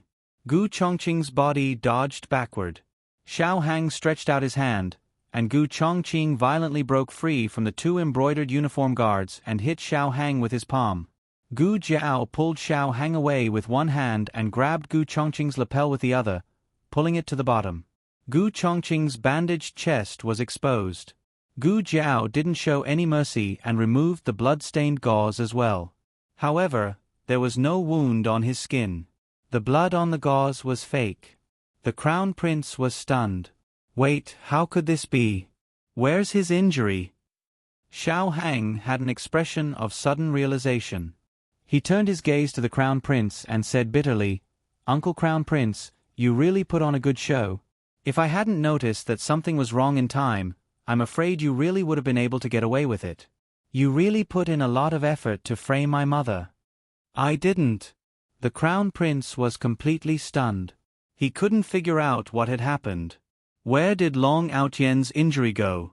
It couldn't be a different person. It was impossible. They had searched the state preceptor's hall and there was no hiding place. What's more, this person looked exactly the same as Long Outyen. Even his voice was the same. How could it be a different person? Just as the crown prince's thoughts were running fast, Gu Chongqing suddenly came to the door. Using his internal force, he slammed the iron door shut. The state preceptor, Yi Qing, Yu He, and the others were all locked outside. In the secret room, only the king, Shangguan Yen, Xiao Hang, Gu Jiao, Gu Chongqing, the crown prince, and the leader of the embroidered uniform guards were left. What are you going to do? The crown prince looked at Gu Chongqing vigilantly. Gu Chongqing evilly hooked up his lips. Master, don't you see it? This rotten old man doesn't have you in his heart. The person he loves the most has always been Shangguan Yen. Shangguan Yen used self-injury to frame you in the palace. Didn't he see the clues? But he still wants to side with her. He wants to protect her. Today the plan was exposed. With this rotten old man's endless bias, you won't be easily forgiven. Since that's the case, you might as well go all the way. Kill all of them. Then put the blame on Shangguan Yan's head. Xiao Hang seamlessly connected, not giving the crown prince a chance to speak. You're crazy. Do you want to kill the emperor? No. Unfortunately, Gu Chongqing didn't give him a chance to interrupt. So what? Take this. Gu Chongqing pulled out his long sword and stabbed at the king. The king was still immersed in the anger of that rotten old man. This bastard actually called him a rotten old man. The long sword stabbed into the king's body. The king was shocked. However, the pain he imagined didn't come. Shangguan Yen rushed over and blocked the sword for the king. Gu Jiao kicked Gu Chongqing away. The long sword was also pulled out from Shangguan Yan's body. Blood splattered everywhere, mercilessly splashing on the king's face. The king's whole body froze. He almost instinctively hugged Shangguan Yen, who fell in his arms. Shangguan Yen coughed up blood. The monarch crouched down with her in his arms and used his hand to cover her wound. She had been pierced through, and blood was gushing out of her back and chest. She could not stop it no matter how hard she tried. The king, who was calm, began to unconsciously panic. Yen. He hadn't called this name for more than 10 years. Shangguan Yen looked at him with her dying breath, tears welled up in her eyes. I didn't want to block the sword for you. I haven't forgiven you, but you are my father. I have no mother. I can't, no father. The king's heart suddenly clenched into a ball and was in severe pain. Shangguan Yan's body temperature was rapidly decreasing. Her tears and blood flowed down together. I hate you. Hate that you always don't believe me. I waited for you in the imperial tomb. For so many years. You never came to see me. I hate you, she cried sadly in the pool of blood. Most of the things in the world are only cherished when they are lost. The king had never felt Shangguan Yan's death so clearly. He suddenly realized that he was losing her, losing his only flesh and blood with Shenyuan Hanyen. All the unpleasant memories of the past disappeared, and the only thing left in his mind was Shangguan Yan's goodness. He hugged Shangguan Yen in his arms. His throat couldn't help but swell with pain. I thought you hated me, and didn't want to see me. On this side, the father and daughter were separated by life and death. On the other side, Gu Jiao and Gu Chongqing were inseparable. The crown prince was dumbfounded. One after another, he was dumbfounded. Reason told him that it was fake. But everything was too real. Gu Jiao kicked Gu Chongqing again and sent him flying into the wall. Gu Chongqing was stuck on the wall for 3 seconds before he fell down. Gu Chongqing, or to be exact, Gu Chengfeng covered his chest and madly cursed in his heart. No way, smelly girl, it's just acting. Do you have to be so realistic? Gu Jiao. Humph, I'm very dedicated. Digression. Today, I updated 10,000 words. Claw Claw is almost broken. I need a ticket to continue writing. The latest chapter of this book is not finished yet. For more exciting content, please scan the QR code below to download the app. Novels are updated faster. Millions of novels are free to read. Novels with connotations that can't be found on the internet are all available here. https://www.zhbqg.com/89642_896472825. HTML Genius will remember this site's address in a second. www.zhbqg.com Biku Gu mobile version reading website. zhbqg.com.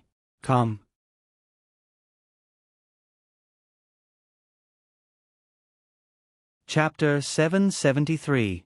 The latest chapter of this book is not finished yet. For more exciting content, please scan the QR code below to download the app. Novels are updated faster. Millions of novels are free to read.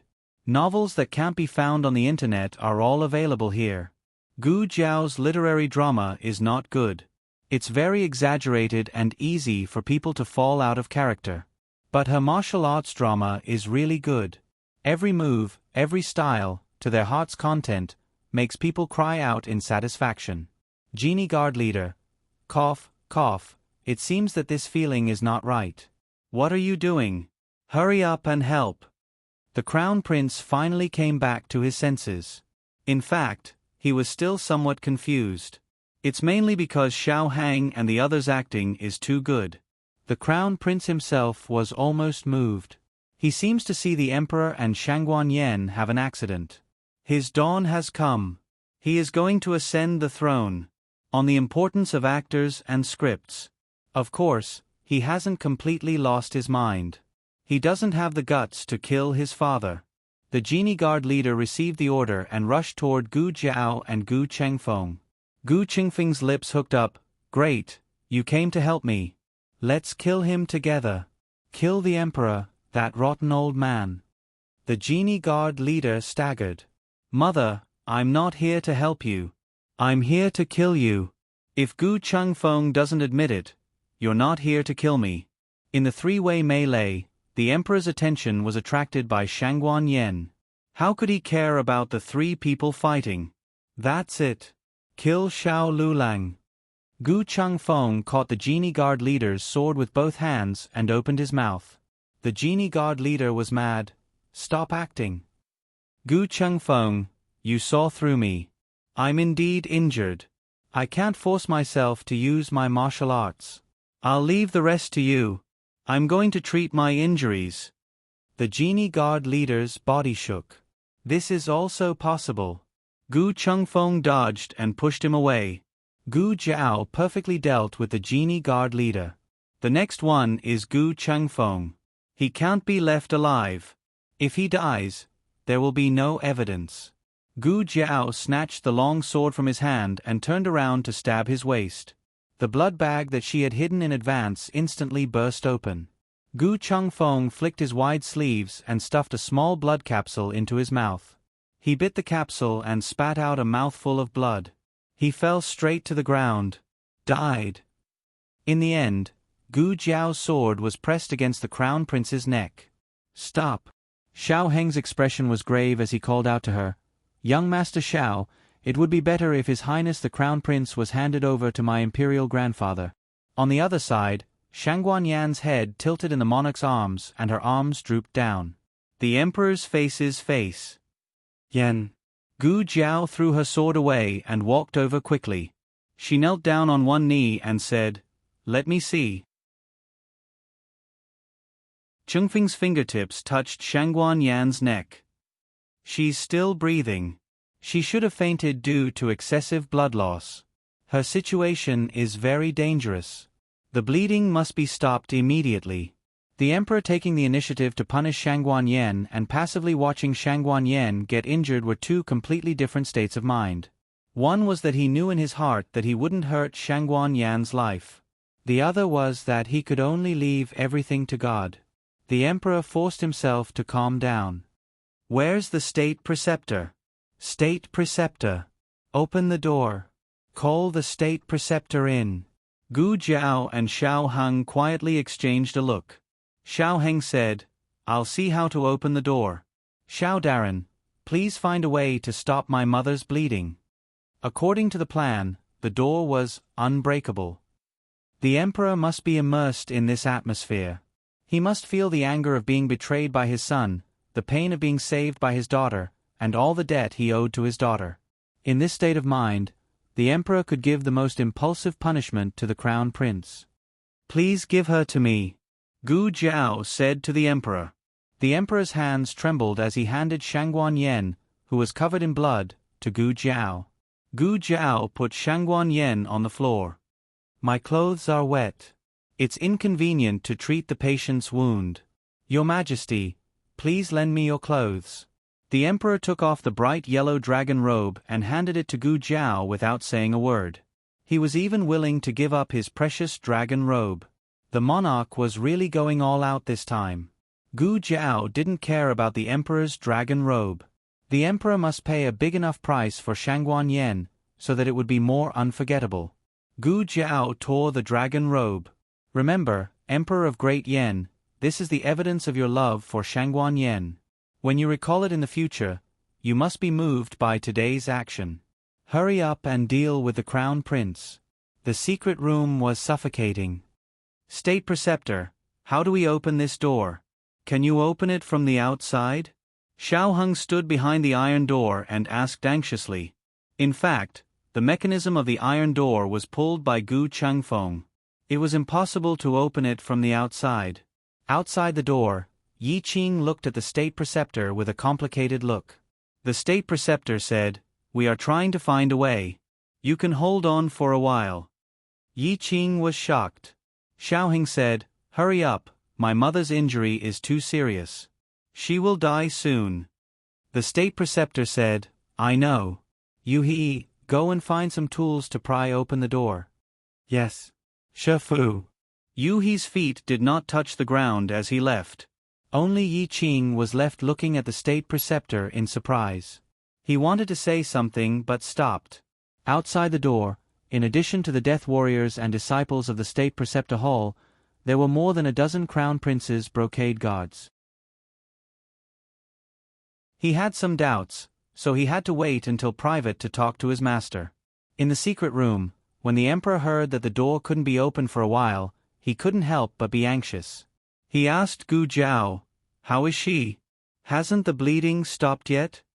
Gu Jiao knelt beside Shangguan Yen and tried to stop the bleeding for Shangguan Yen. Her face was also full of Shangguan Yan's blood, which looked shocking. Gu Jiao said, "Not yet, the injury is too serious. There are no medicinal materials or surgical equipment here. There is no effective way to stop the bleeding." Gu Jiao's words were the last straw that broke the camel's back. The emperor's anger toward the crown prince finally reached its peak. He coldly walked toward the crown prince. "I thought you were kind and respectful. Among all the princes, you have the most innocent heart. Even Elder Yang praised you for your good words and actions. You never forget the cleavage. You are neither the eldest son nor the first son. I resolutely set you as the crown prince of the Great Yen. Over the years, I know you have played some political games in the open and in the dark. I allowed you to cultivate your own forces and turned a blind eye to your efforts to win over the aristocratic families. I know you can't be a scheming and opinionated emperor. As long as you don't go too far, you can use the appropriate means. But Zhen never thought that Zhan's indulgence would actually grow your ambition. You are not satisfied with being the crown prince, are you?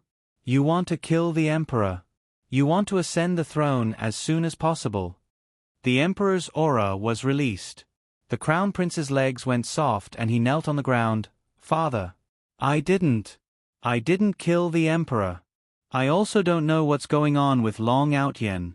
Father, Father, if you don't believe me, please summon Pang Hai. Pang Hai can prove that he colluded with Xiao Lulang first, then go to my mansion. The emperor coldly pointed at the dead Gu Changfeng on the ground. How can it be so coincidental that he met Xiao Lulang when he was being hunted? The crown prince was startled. The emperor flicked his sleeves and withdrew his hand. His words were like ice. Do you really think I'm old and muddle-headed that I can't see through your little tricks? It was you who purposely led this person to save Xiao Lulang and let him get close to Xiao Lulang. He often came to the Imperial Preceptor Hall to visit Xiao Lulang. Coincidentally, Yen and Qing also lived in the Qilin Hall. Thus, there was a false impression that he was in close contact with the deposed crown princess and the emperor's eldest grandson. Your arrangements were really exquisite. Even the Imperial Preceptor Hall's disciple became your witness. The crown prince was simply stunned. Gu Jiao was also quite surprised. She couldn't tell that the emperor's imagination was so strong. Xiao Heng's talent in writing scripts couldn't have been inherited from his family, right? Father, I really didn't. You must believe me. Today's matter was not done by me. I didn't know anything. The emperor obviously didn't believe him. Gu Jiao made an "oh" sound. The great Yen emperor was really paranoid. However, speaking of which, if he wasn't paranoid, he wouldn't have destroyed the Shenyuan clan because of a mere prophecy or two. Everything in the world is a double-edged sword. The crown princess and the Shenyuan clan were once hurt by the emperor's paranoid nature. Now, it's your turn. The heavenly law is good for reincarnation. The emperor looked at the crown prince in disappointment. He held back his monstrous anger and heartache. Your virtue is unworthy of your position. You can even do things like killing your father and killing the emperor. It's my fault that I didn't see the big picture at that time. That's why your ambition grew day by day and reached a point of no return. Fortunately, it's not too late to set things right. Zhang Dequan. Xiao Heng turned around and said blankly, Imperial Grandfather, Eunuch Zhang is not here. The emperor said without hesitation, Then you record it.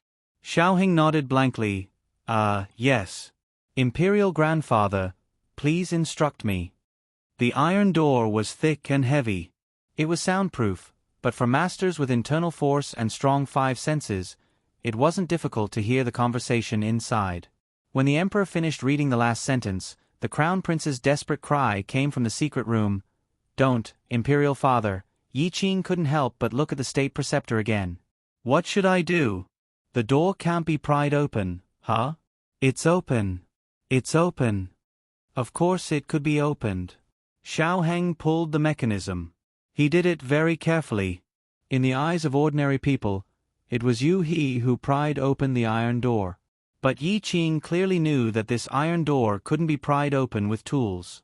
The imperial grandson and Xiao Lulang thought that locking it from the inside would prevent them from breaking in, but in fact, there was a main mechanism outside the iron door. A gentle pull could make the iron door collapse instantly. This was the main mechanism that only Yi Qing and the state preceptor knew. Yi Qing wanted to ask his master, why didn't he open the door? But in the end, he didn't ask anything. He was his master's disciple. He only needed to believe in his master and follow his master. After everyone had entered the secret room, Gu Jiao said without changing her expression, all of you can leave. It's not easy for her to move around. I'm going to stitch her up here. Your Highness Zhang Sun, please go to my room and bring my medicine box over. Okay. Xiao Heng said. State Preceptor. The emperor looked at the state preceptor. Gu Jiao was really worried that this guy would say, let this lord take a look. Then she would be exposed. The state preceptor said, Your Majesty, let's leave first. When the emperor heard him say this, he didn't insist on letting the state preceptor treat her. After all, the last time Shangguan Yen was seriously injured, it was Xiao Lulang who pulled her back from the gates of hell. Xiao Liulong's medical skills seemed to be above the state preceptor. The group of people went out of the secret room. Xiao Heng took Gu Jiao's small medicine box and then went out of the secret room. He had a reason to stay inside, but it was safer for him to stay outside. First, to prevent someone from breaking in, and second, to deal with Gu Qingfeng's body. The emperor's eyes were about to crack, and his headache came again. Xiao Hang supported him and said with concern, "Imperial grandfather, you go to the side room to rest first. I will take care of things here."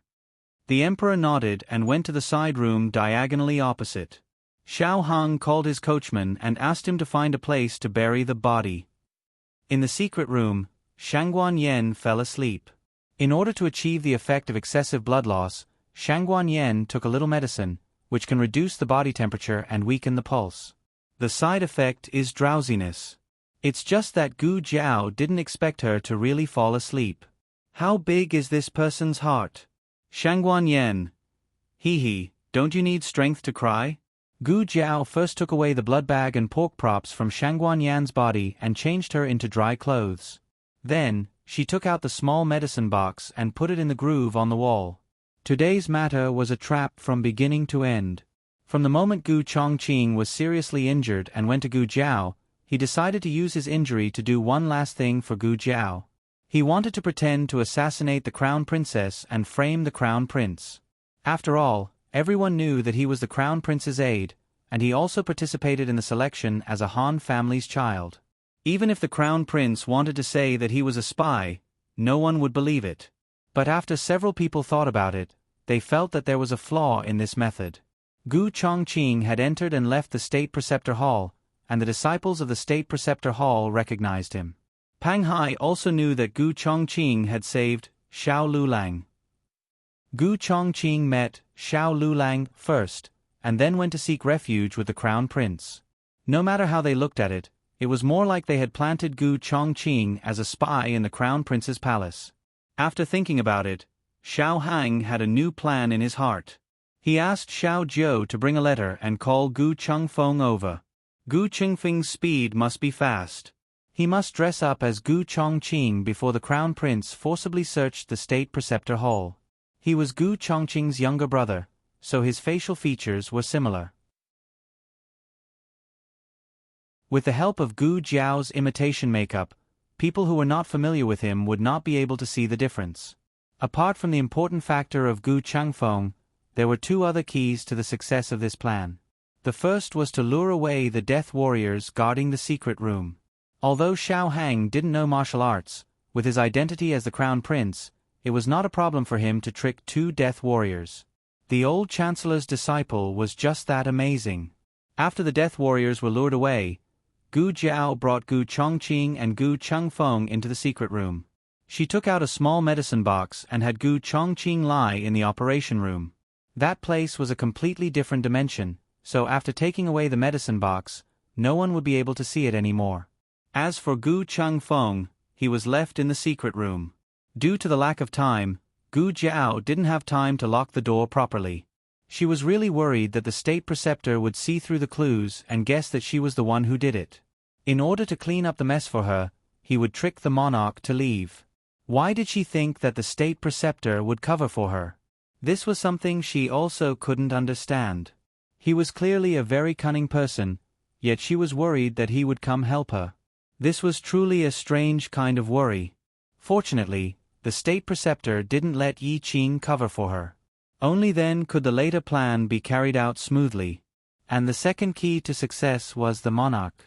According to the original plan, they had to make a big fuss with the crown prince in the Qilin Hall. Only when the situation couldn't be resolved would the monarch be alerted. Who would have thought that the monarch would actually come himself? It was at least half an hour earlier than expected. Don't underestimate this half an hour. The earlier the plan was completed, the earlier Gu Jiao could enter the operation room to rescue Gu Chongqing. They were racing against time with the King of Hell. What the little princess unintentionally fought for was the hope of Gu Chongqing being saved for them. D. A cold mechanical sound came from the instrument. Gu Jiao walked over. Gu Chongqing, who had already changed into a hospital gown, was weakly lying on the operation table. He was seriously injured and his consciousness was already blurred. However, the moment Gu Jiao walked towards him, he seemed to have sensed something and slowly opened his heavy eyelids. He was wearing an oxygen mask and didn't have the strength to speak. Don't speak. Gu Jiao noticed his breathing. You have to conserve your strength. Also, I'm going to perform the operation on you. After she finished speaking, she prepared to anesthetize Gu Chongqing. However, she discovered that there was no anesthetic in the medicine cabinet. She suddenly remembered that Gu Chongqing had a rare anti-anesthetic physique. The small medicine box had already judged him, so it wouldn't prepare anesthetic for him. Last time at the border, she had to stitch him raw. However, it wasn't so serious last time. He was able to endure it. Gu Jiao suddenly felt that the scalpel in her hand had become heavy. It was as heavy as 1,000 pounds of gold. She took a deep breath and calmed herself down. Gu Chongqing's heart rate and blood pressure began to drop rapidly. A red line appeared on the instrument and the alarm sounded. Gu Jiao frowned. Only then did she discover that Gu Chongqing's injuries were more serious than the previous diagnosis. Gu Chongqing had been using the last of his internal energy to stabilize his injuries. He had been pretending that it wasn't that serious. He didn't have 2 hours to wait. He wouldn't be able to hold on for more than an hour. Gu Jiao tightened her grip on the scalpel. Why did you do this? If she had known that his injuries were so serious, she wouldn't have agreed to the plan to overthrow the crown prince. She would have directly performed the operation on him. After all, the crown prince wouldn't be able to find them. Gu Chongqing looked at his sister weakly. His pale lips curled up slightly. You want to send little Jing Kong home. I want to send you home too. Even if I fall, I want to become a brick under your feet and pave the way for you home. The latest chapter of this book is not finished yet. For more exciting content, please scan the QR code below to download the app. Novels are updated faster and more fully. Millions of novels are free to read. There are novels with connotations that can't be found on the internet here. https://www.zhbqg.com/89642_826/10645207 HTML Genius memorized the website address in 1 second. www.zhbqg.com Biku Gu mobile reading website, m. zhbqg.com.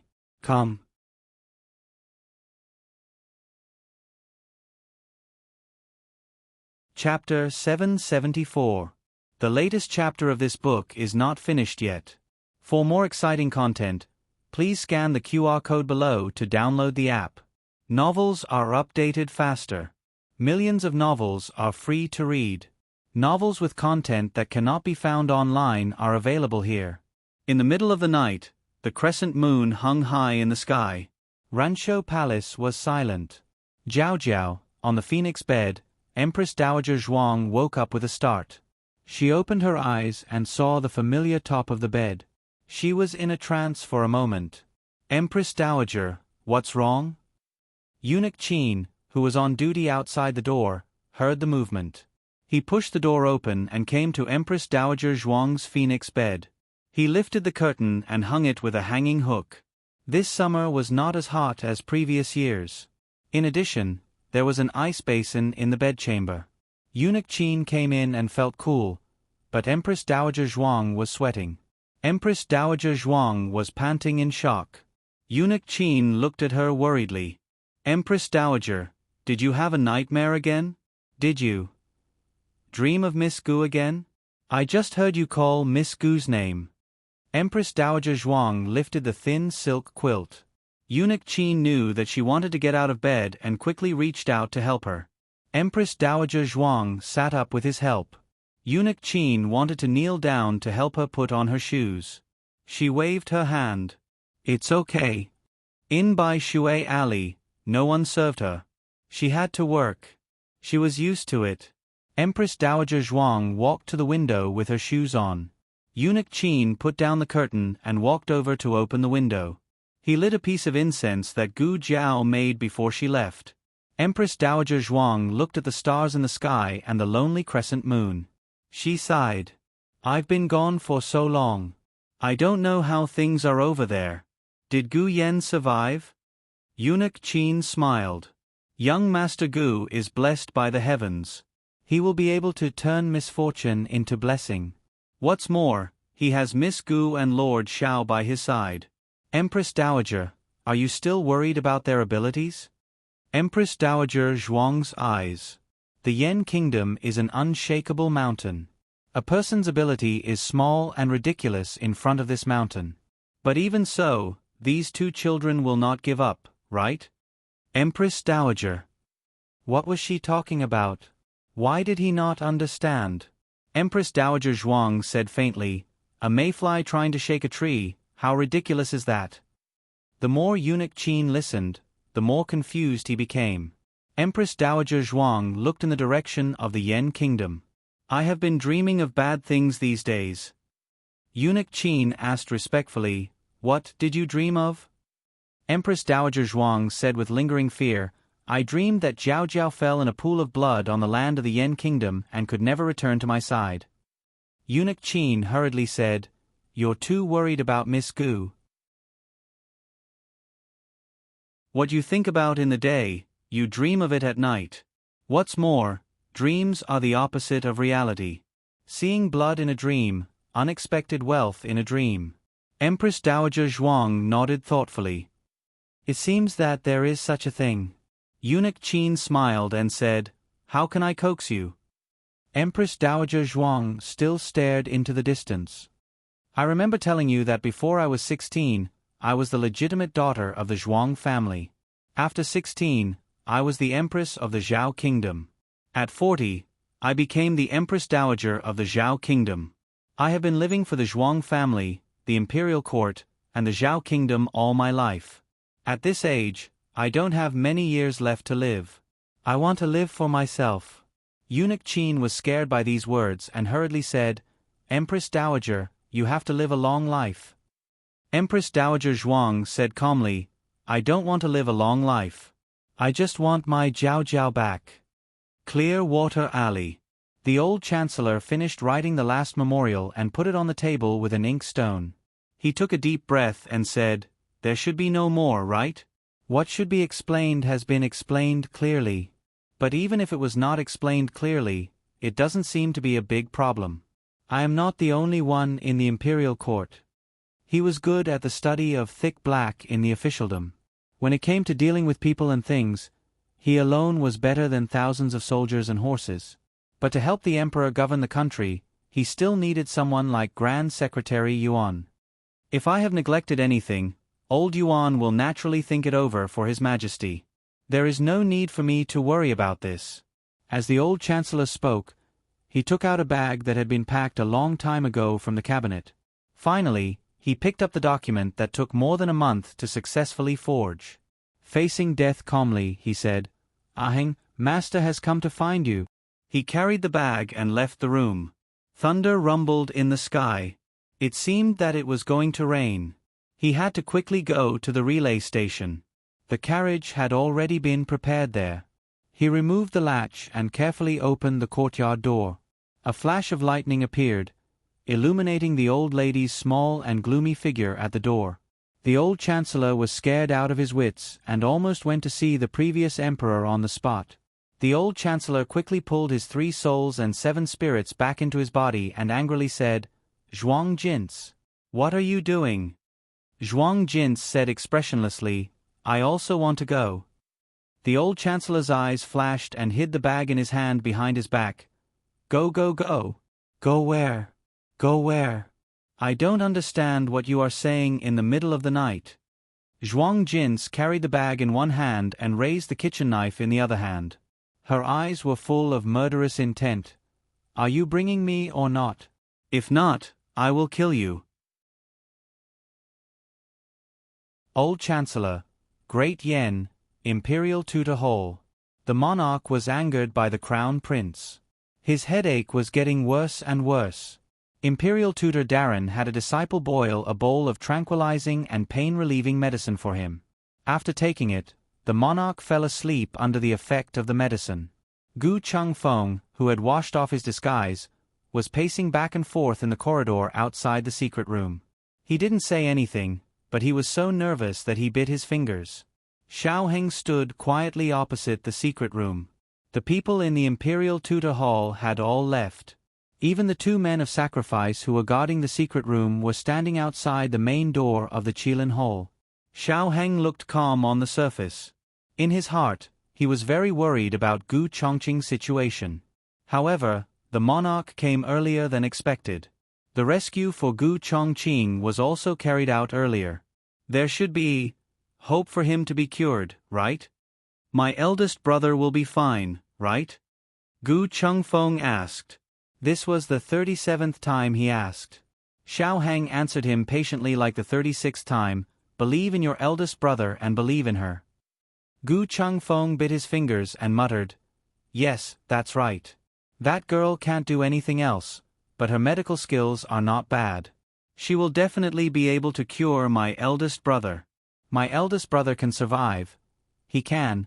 My eldest brother hasn't gotten married yet. He can't die like this. Xiao Heng didn't disturb his muttering. He looked at the dark clouds in the sky. The road they were going to take was an extremely dangerous one. It was filled with unknown dangers. Everyone could be sacrificed at any time. They were already very weak. Gu Chongqing's mishap had undoubtedly made their already weak camp even worse. They had to pay such a terrible price just to pull the crown prince off his horse.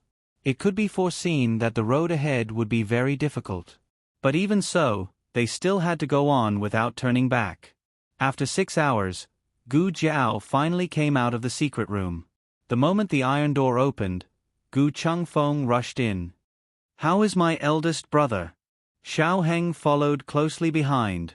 Gu Jiao took the small medicine box and closed the passage to another dimension. At first glance, the secret room returned to its previous emptiness. But Xiao Heng and Gu Chengfeng had both seen the operating room when they sent Gu Chongqing in. It was real.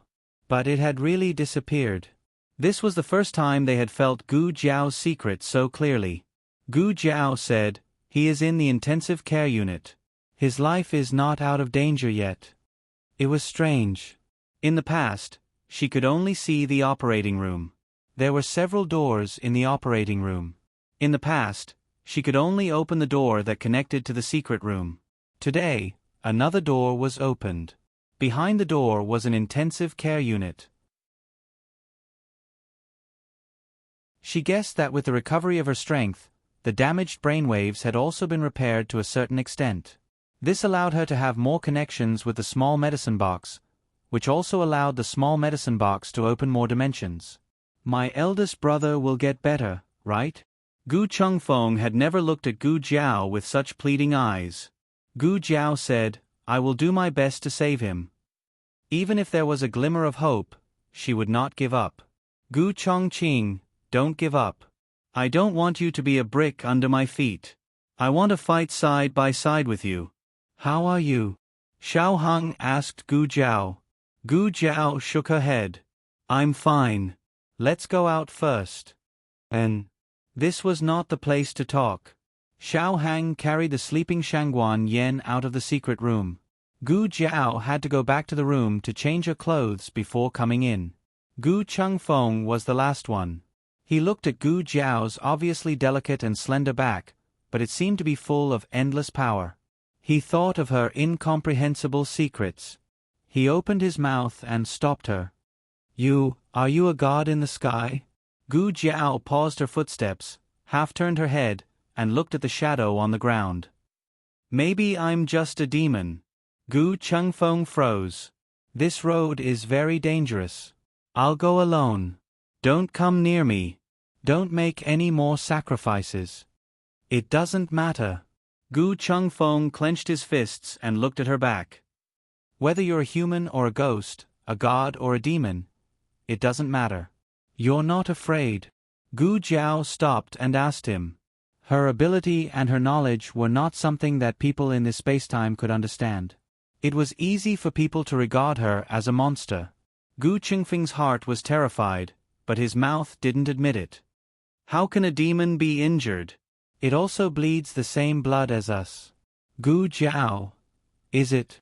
Gu Chengfeng coughed softly. Hey, big brother is injured.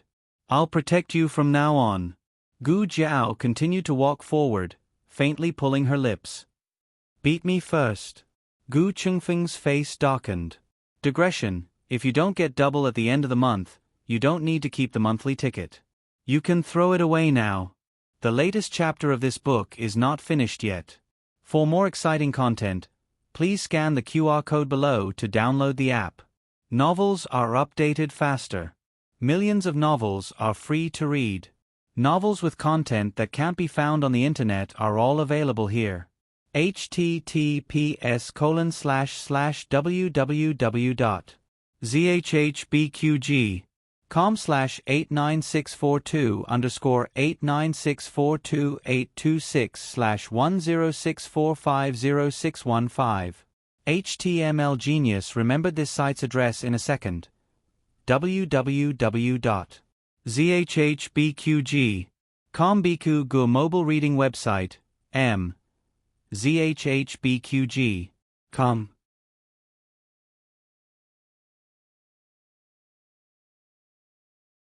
Chapter 775. The latest chapter of this book is not finished yet. For more exciting content, please scan the QR code below to download the app. The novel will be updated even faster. Millions of novels will be read for free. All the novels that you can't find online can be found here. Gu Jiao first went to Xiao Heng's place to see little Jing Kong. The two little kids had played for the whole night and were so tired that they fell asleep. Because the monarch's headache had flared up and he was resting in the side room of the Qilin Hall, the young princess didn't return to the palace. The two little kids fell asleep on the bed. Gu Jiao bent down and touched little Jing Kong's forehead, then touched the young princess's forehead. She said softly, "Thank you, Light Shui." If the young princess hadn't brought the monarch to Gu Chongqing in advance by a freak combination of factors and bought an hour for Gu Chongqing would have been a cold corpse by the time they finished fighting with the crown prince. Although Gu Chongqing wasn't out of danger yet, at least she had a chance to save him. The young princess naturally couldn't hear what her teacher was saying. She was sleeping very soundly. Her small mouth opened and closed, and she was happily snoring. Gu Jiao returned to her room. She fetched water from the side room to wash her hair and shower, then changed into a set of dry clothes. Just as she fastened her belt, there was a knock on the door. "It's me," Xiao Heng said. Gu Jiao walked over and opened the door for him. She had just taken a bath and was wearing loose pajamas. It was late at night, and her black hair was casually tied up with a cloth towel. A strand of black hair slipped out and drooped on the left side of her face. The black hair was as black as ink, and the water droplets on the ends of her hair seemed to be falling but not falling. Her skin was crystal clear and delicate, and the red birthmark on her cheeks was as beautiful as a peach. Xiao Heng really just came to see her, but this scene gave him a huge impact. His breathing stopped, and his throat moved. Gu Jiao lowered her head and looked at her clothes. She was wearing them very well. Nothing was exposed. Xiao Heng cleared his throat and forced himself to calm down. He handed her a bowl of hot ginger soup to cover up his gaffe. "The kitchen just made this ginger soup. You were drenched in the rain just now. Drink some to avoid catching a cold." "Oh." Gu Jiao reached out to take the ginger soup. "I'll do it," Xiao Heng said, then paused. "Is it convenient for you to come in?" "Sure." Gu Jiao stepped aside and gestured for him to enter. Xiao Heng brought the ginger soup into the house. Gu Jiao had just taken a bath in the side room. The air was filled with the cold fragrance of the Chinese honey locust flower and her enchanting body fragrance. Xiao Heng had to expend a great deal of effort to prevent himself from being distracted. Gu Jiao opened the window. The rain had stopped, and the smell of moist soil and grass came from the courtyard. It was refreshing. "Drink the ginger soup," Xiao Heng said. "Okay." Gu Jiao walked over and sat down on the stool. She picked up the bowl and drank the brown sugar ginger soup. "Did you add sugar?" "Didn't you?" Xiao Heng's gaze swept over her flat stomach. He said calmly, "Yes, I added a little." Gu Jiao's period was coming, but she didn't remember it. Gu Jiao said, "Oh. Well," she remembered it again. Xiao Hang moved the stool and sat down in front of her. "How's your injury?" Gu Jiao reached out her hand. "It's been a long time." Her injury healed very quickly. The flesh on her palm that was badly mangled by the rains had already scabbed and fallen off. She didn't feel anything during the operation. "Your leg," Xiaoheng said again. During the day, her legs were so weak that she had to sit in a wheelchair. A person could stimulate infinite potential in a critical moment, but after that, she would feel twice as exhausted and weak. Gu Jiao looked at her legs that suddenly didn't listen to her. She frowned. "It's fine if you don't say it. Now that you mention it, it's a little bit." Xiaoheng didn't know whether to be angry or laugh. He bent down and put Gu Jiao's leg on his lap. His slender fingers gently kneaded her leg. He rubbed it so comfortably that Gu Jiao couldn't help but squint her eyes in enjoyment. She was like a kitten that wanted to yawn after being stroked. Xiaoheng looked at her and smiled. He thought of something and stopped. Gu Jiao noticed his expression and asked, "Do you have something to ask me?" Xiaoheng thought for a moment and nodded. "Indeed. I have some doubts." Gu Jiao said, "It's about the operating room?" Xiaoheng said, "That's right." Gu Jiao could almost guess that what she showed today was beyond the knowledge of this time and space. It was a miracle that they didn't ask her on the spot. Gu Chengfeng couldn't help but ask when he entered the secret room for the second time. He was more powerful and had been holding back until now. "What do you think?" Gu Jiao asked. Xiao Hang thought of the sentence that he heard in the corridor. Gu Chengfeng asked if she was a god. He said, "I almost thought that you were a fairy in the sky and used the magic of the 9 palaces in the sky." Gu Jiao smiled. "It's actually not magic. It's science." Xiao Hang was slightly stunned and looked at her in confusion. "Science." Gu Jiao chose her words carefully and said, "There are many dimensions in the universe, and each dimension has its own space. Maybe there is a car in front of us, but because of the different dimensions, we can't see each other." Xiaoheng didn't quite understand. However, he had read an entire book of the Yen Kingdom and received a lot of knowledge in the field of mathematics that didn't belong to this time and space. Compared to Gu Chengfeng, who couldn't digest such information at all, his acceptance level was much higher. "Can you tell me about it?" He was full of curiosity. Gu Jiao said, "Of course. Let me think about it. Where should I start?" The difference between them was not their identities in 2 different time and space, but their philosophical and scientific worldviews. Gu Jiao decided to start with the origin of the universe, the Big Bang. She tried to omit those professional words and described a unique cosmic feast to him in a simple tone as if she was telling a story to a baby. Even so, Xiao Hang still had a lot of things that he couldn't understand immediately. He secretly remembered it. He wasn't the kind of person who would deny the existence of something if he hadn't seen it. Compared to the 8-legged essay of the imperial examination, what Gu Jiao said aroused his strong interest. "There are also people who don't agree with the theory of the Big Bang," Gu Jiao said. "What do you think?" Xiaoheng asked. "It doesn't matter. I'm not interested anyway," Gu Jiao said. Xiaoheng was speechless. "You can remember so much even if you're not interested. If you're interested, won't you be heaven-defying?" Gu Jiao looked at him in deep thought and said, "That's it for today. Digest it well. I'll continue with it another day." "Okay." Xiaoheng nodded. Gu Jiao said, "I should go see Gu Chongqing." "Ah, right, there's something I don't quite understand." Xiaoheng asked, "What is it?" Gu Jiao paused and said, "Gu Chongqing said that the crown prince—" "No, he's not the crown prince anymore. Shangguan Qi already knows that I'm not the real Xiao Lulang. Why didn't he expose me in front of the king?" Xiaoheng also carefully analyzed this point.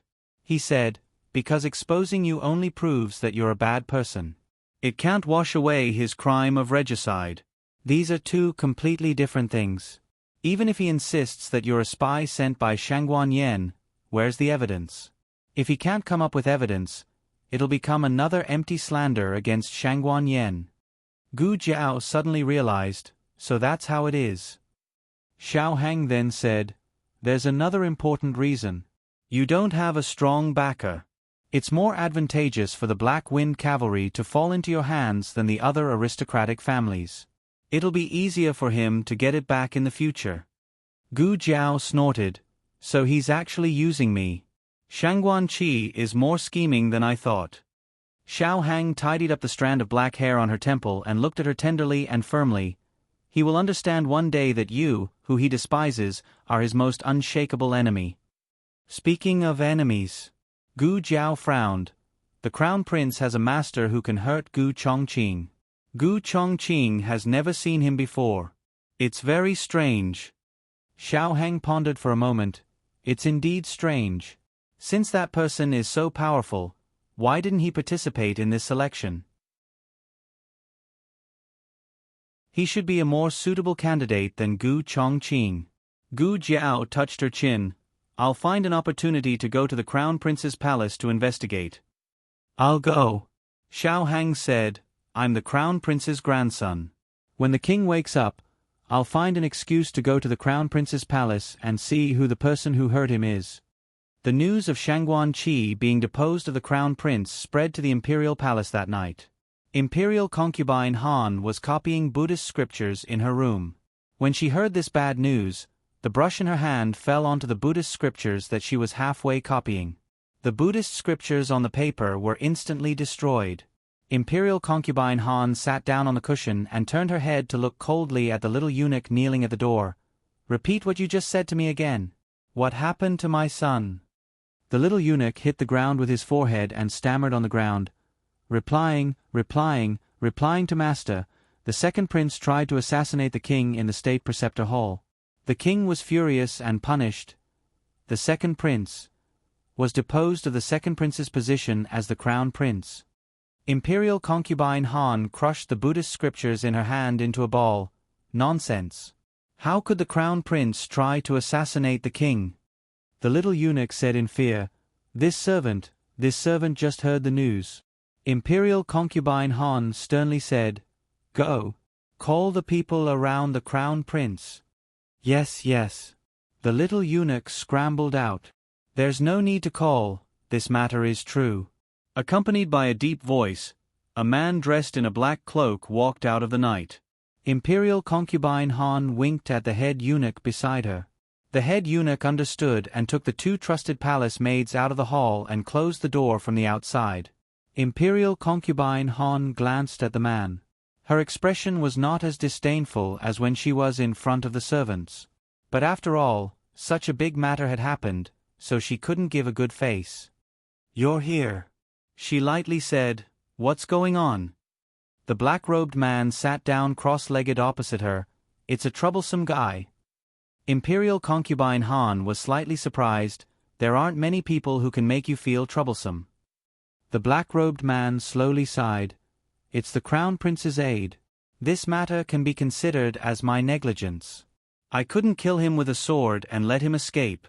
The Crown Prince went to catch him, but he fell into Shangguan Yan's trap. Imperial concubine Han asked, Was it done by Shangguan Yan? The black-robed man lightly said, It could also be the imperial grandson. After all, both mother and son were there. It wasn't a flawless plan, but it was calculated to the extreme. In addition, the Imperial Preceptor Hall also played a very interesting role in this incident. Imperial concubine Han frowned. What do you mean? The black-robed man said, With the status of the Imperial Preceptor, he could have stopped the second prince from entering the Imperial Preceptor Hall to search, but he didn't do so. I think he did it deliberately. Imperial concubine Han said in disbelief, You mean the Imperial Preceptor colluded with Shangguan Yan? That's impossible. Shangguan Yan and the Shenyuan family ended up like this because of the Imperial Preceptor. The black-robed man sighed and slowly said, Imperial concubine, in this world, the more impossible things are, the more unexpected they are. You are confused by the situation, but I'm a bystander, so you probably won't believe me. Even if the Emperor slightly suspects the role played by the Imperial Preceptor Hall, I'm afraid he won't abolish the second prince's crown prince position on the spot. After Imperial concubine Han calmed down, she coldly snorted and said, "So what? Can the Imperial preceptor Hall's hands reach this Imperial concubine? This Imperial concubine doesn't care what kind of deal Shangguan Yen made with the Imperial preceptor behind his back. As long as she dares to restore her status as the Imperial concubine, this Imperial concubine will have a way to deal with her." The black-robed man kindly advised, "Shangguan Yen is different from more than 10 years ago. Imperial concubine can't be careless." Imperial concubine Han disdainfully said, "She's just an Imperial concubine. Even her Imperial mother, Shenyuan Han Yen, was defeated by this Imperial concubine. Even the Empress couldn't defeat this Imperial concubine. Does she think she's so great?" The black-robed man raised his teacup. "Imperial concubine's skill is worthy of being the first in the 6 palaces." Imperial concubine Han sneered, "This Imperial concubine has never lost." The moon was bright and the stars were few. A shabby carriage arrived at the gate of the outer city of Chengdu with a clanging sound. The guard stopped the carriage. "Stop. Who is it?" The coachman stopped the carriage. A little old man with a serious face and a hint of a saint's aura lifted the curtain of the carriage and handed over the document in his hand. "Little brother, please make an exception. We are in a hurry to enter the city." The guard opened the document and looked at it. "Are you the master of Lingbo Academy? Why are you out of the city?" The little old man smiled and said, "Ah, I went back to my hometown to visit my relatives." "The gate is closed." Another guard in the city yelled. Generally, when the gate was closed, no one was allowed to enter the city. The little old man gave him a money bag. The guard weighed it and was very satisfied with its weight. He put the money bag into his arms without leaving a trace and said with a solemn expression, "A lot of things have happened in Chengdu recently. Those who come to Chengdu have to be strictly checked. It's reasonable to check your travel permit to return home, but the guard who checked the travel permit got off duty a quarter of an hour ago. But I see that you're old and it's inconvenient for you to sleep outside, so I'll make it easy for you. Wait, who else is in the carriage?" The little old man said with a calm expression, "It's my wife." The guard glanced at the curtain. He saw a plainly dressed old lady holding a jar of candied fruits and nibbling on them. "What are you looking at?" The old lady glared at him fiercely. The guard was stunned by the scolding. They want to check the household register. Are they a couple just because they say so?" At this moment, the old lady's back was itchy and she wanted to scratch it. As soon as she raised her hand, the guard saw the little old man beside her and reflexively covered his head. The guard was speechless. She wouldn't be able to do this without being oppressed for decades. There was no need to check. If they weren't a couple, he would chop his head off. The latest chapter of this book is not finished yet. For more exciting content, please scan the QR code below to download the app.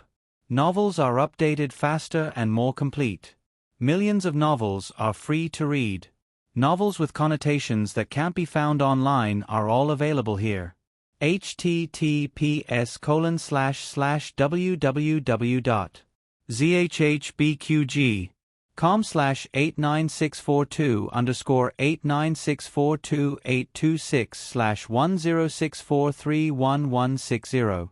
HTML Genius memorized the website address in 1 second. www.zhbqg.com Biku Pavilion Mobile Reading Website. zhbqg.com.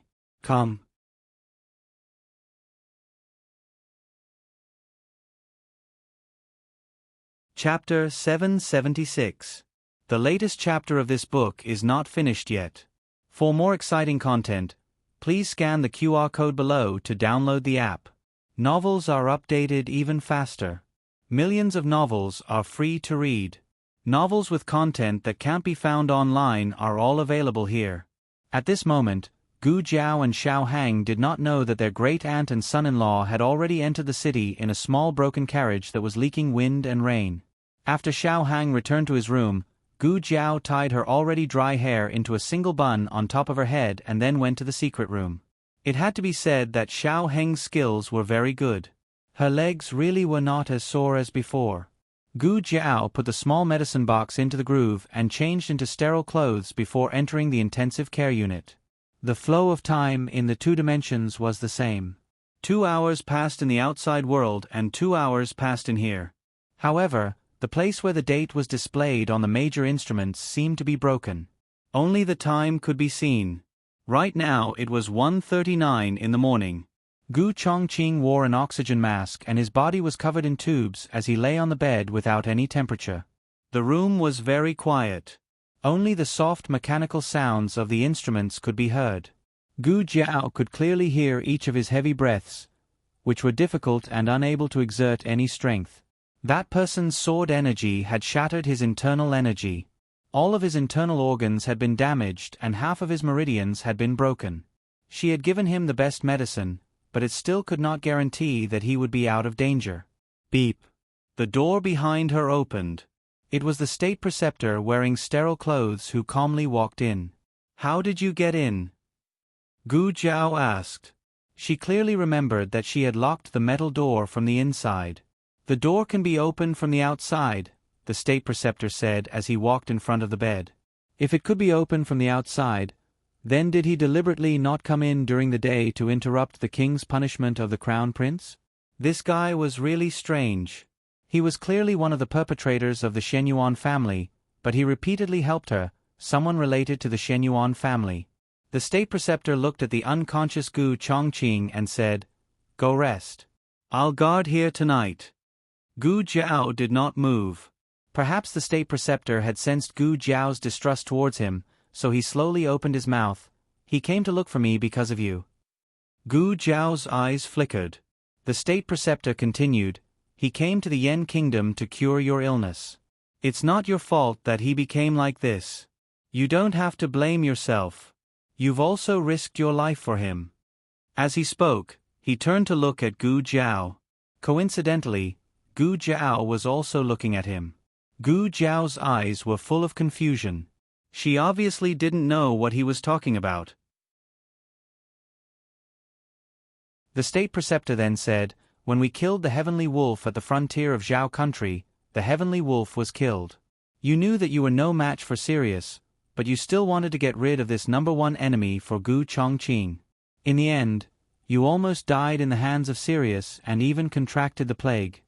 Gu Jiao retracted her gaze and stared at Gu Chongqing. She whispered, "Why did he even tell you this?" The state preceptor explained with a good temper, "I need to know your past, the people and things you came in contact with before and after every time you lost control. The more detailed, the better. In this way, I can give the most accurate diagnosis." Gu Jiao asked, "Have you diagnosed it?" The state preceptor shook his head. "No, your situation is very complicated and special. But..." He paused when he said this. "But what?" Gu Jiao looked at him.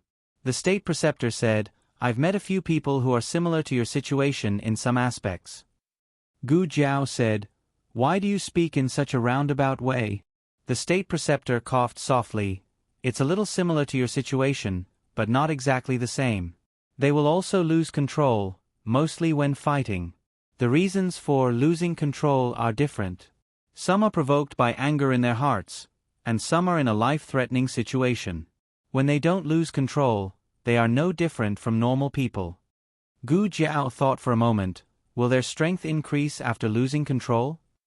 The state preceptor said, "Yes, but not as much as you. That's why I said that your situation is similar, but not exactly the same." It was indeed different. The violent factors in her body were always there, but she had already gotten used to their existence. It was like a person who was born with pain. It was normal for him to feel pain. Blood would induce her to lose control and make her suffer more. But after so many years of training, she had already controlled it very well. The uncontrollable situation was in battle.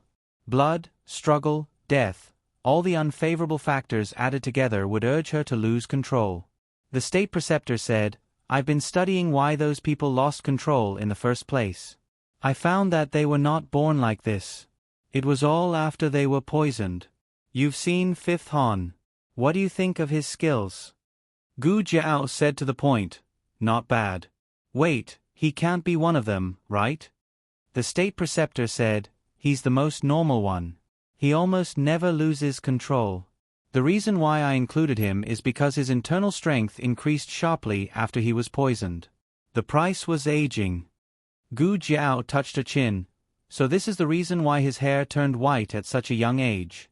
What kind of poison is so powerful? The state preceptor shook his head. I'm not sure. I haven't found out. The rest of them have lost control at least 3 times. These people are all very powerful experts. Among them, there are 2 people who are the most dangerous. He used the word dangerous. With his current status, it was definitely not an ordinary level of danger to describe them like this. Gu Jiao licked her lips curiously. Who?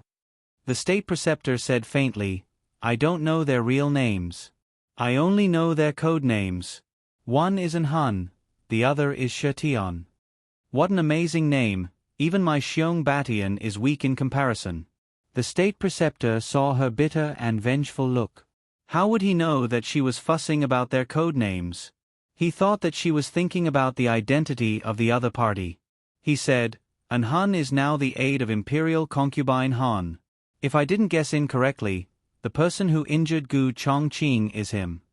Very good, even the real name of Gu Chongqing was known.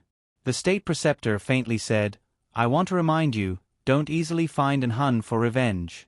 You are not his opponent. The only person who can deal with an Han is Shetian.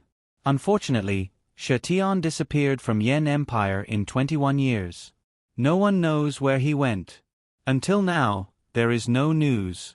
21 years ago. Wasn't that the year when the late emperor of Zhao Empire passed away? Before the late emperor of Zhao Empire passed away, he bestowed Princess Xinyang with 4 dragon shadow guards. He also left behind a posthumous edict for Princess Xinyang and Marquis Xianping to get married during his mourning period. That year, Long Yi had entered. Gu Jiao looked at the state preceptor and asked, How old is Shetian? The state preceptor recalled in his mind and said, When he disappeared, he was still young. He was around 13 or 14 years old. It matched with Long Yi's age. Could it really be Long Yi? Gu Jiao couldn't help but think of the portrait she saw last time in Book Collection Pavilion. The youth in the portrait was very similar to Long Yi. Gu Jiao calmly asked, Can I see the portrait of an Han and Shetian? Dawn was breaking. The monarch woke up from his sleep. In the end, he had taken medicine. The medicine was still in effect, so his whole body was dizzy. Hearing the movement, Zhang Dequan hastily got up from the mattress and quietly came to the bedside. Your Majesty, you woke up? Does your head still hurt? Do you want this slave to go and invite state preceptor? No need. The monarch sat up and slowly asked, Where is third princess and light Shui? Third princess? The monarch called third princess before Shangguan Yen was 1 month old. Since Shangguan Yen was conferred the title of crown princess on the 1-month-old banquet, the monarch only called her 2 names, crown princess in front of people and Yen behind people.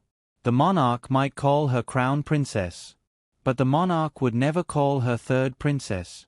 It seemed that the little mistress of dragons stranded in Shallow Beach was going to restore her identity as an imperial princess. Zhang Dequan hurriedly reported, Replying to your Majesty, little princess is resting in the next room. This slave asked the wet nurse in the palace to come and take care of her.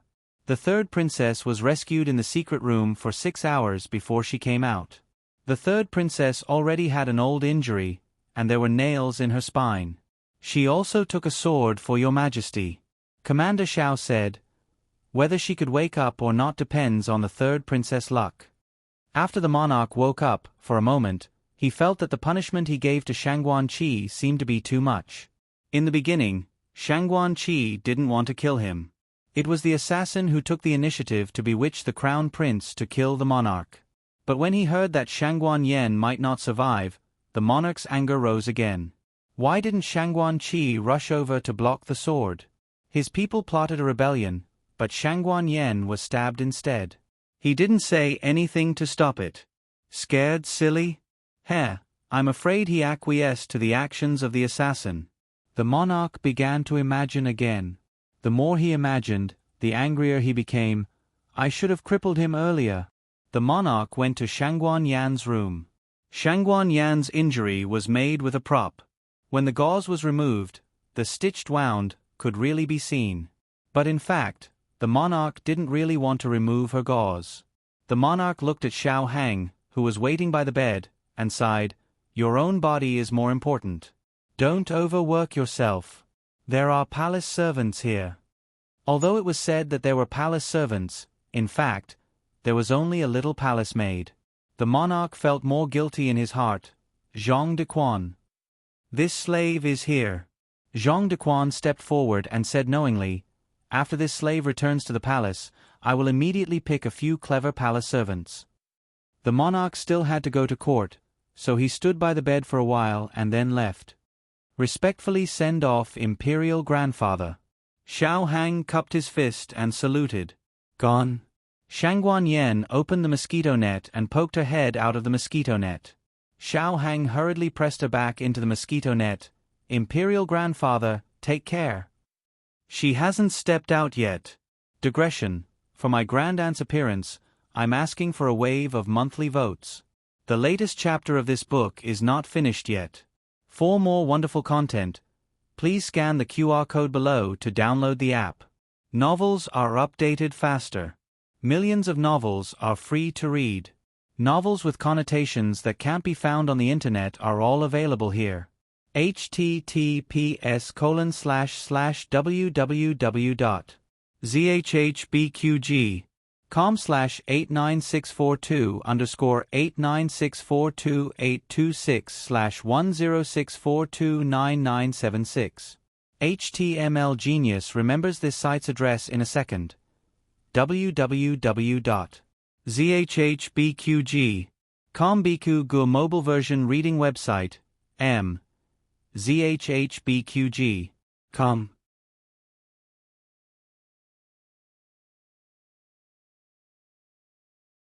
Chapter 777. Please scan the QR code below to download the app for more exciting content.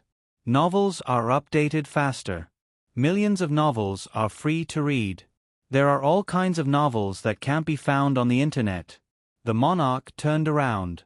Xiao Heng smiled. He was smiling too much.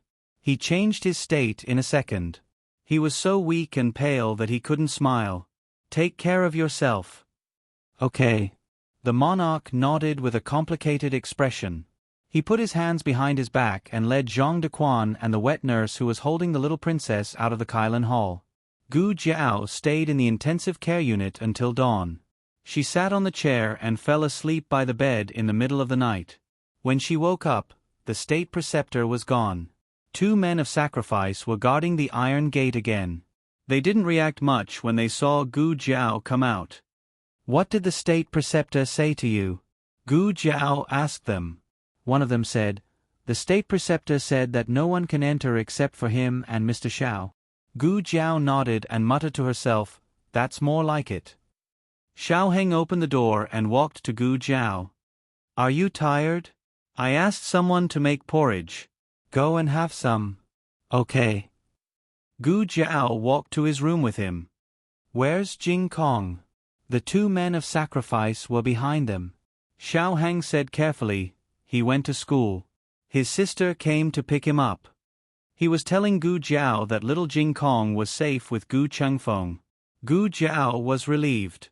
She went to Xiao Heng's room to have a bowl of porridge. Although the summer was hot, she was exhausted. She still had a good appetite. She ate a big meat bun.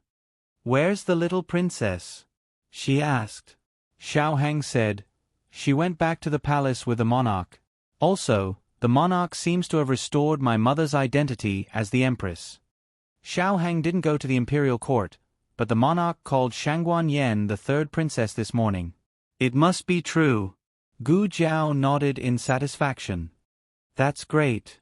After paying such a huge price, it wasn't just to depose the crown prince. First, she would restore her status as the empress. The next step would be to scheme for the position of the crown princess. Speaking of this, Gu Jiao suddenly remembered the conversation with the state preceptor in the ICU in the middle of the night. She took the handkerchief, wiped her mouth, and said to Xiao Heng, "You don't need to find an excuse to go to the crown prince's mansion. I already know who stabbed Gu Chongqing.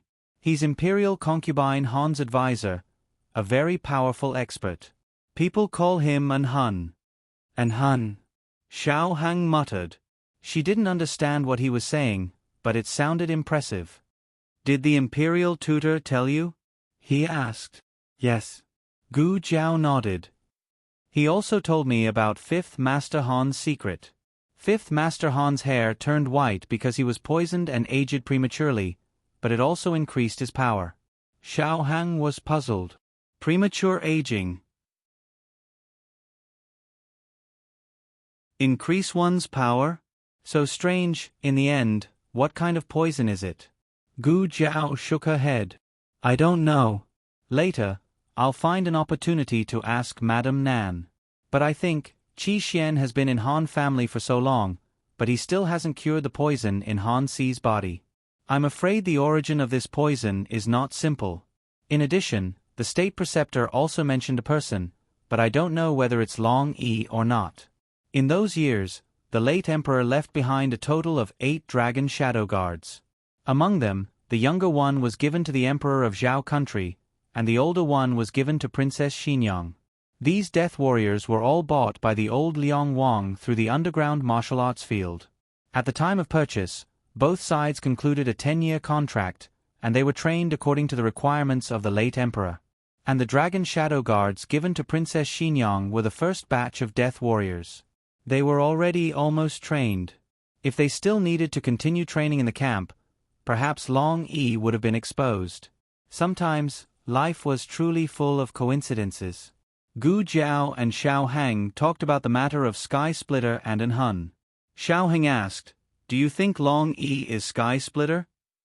Gu Jiao thought for a moment and said, "If it was only the state preceptor who said so, I might not easily think of Long Yi, but last time I saw a portrait from the 3rd floor of the library pavilion. The youth in the portrait was very similar to Long Yi." Xiao Heng was silent. 3rd floor. The entire state preceptor hall. No, to be exact, the biggest secret of the entire Yan country was there.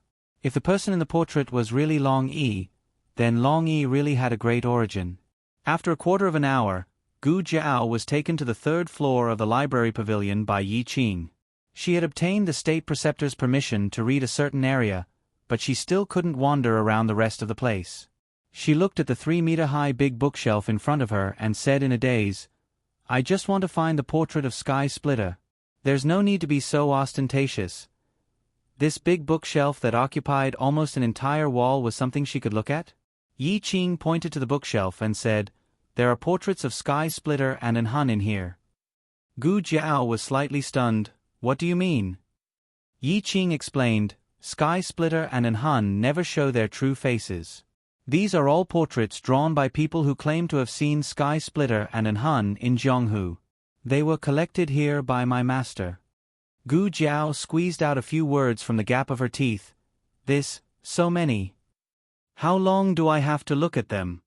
How about I draw it for you directly, and you help me identify it?" Yi Qing said again, "We have never seen Sky Splitter, you can only identify it yourself." "What the F***ck am I trying to identify?" "So even if I see the portrait of Long Yi, you can't be sure that he is Sky Splitter, right? Father and son killing each other was a scandal. If this kind of thing happened to the Emperor of Zhao country, the Emperor of Zhao country would definitely adhere to the concept of family scandals not being aired in public. He would suppress the news airtight, and then find another reason to punish the crown prince. The Emperor of Great Yen was different. He didn't care. As soon as he went to court, he announced that Shangguan Qi had ulterior motives, slandered Shangguan Yen, and killed his father. He also let Zhang Dequan announce the imperial edict to abolish the crown prince in public.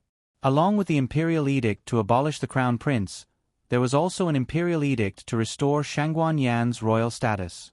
Since then, Shangguan Yan was the 3rd princess of Great Yen.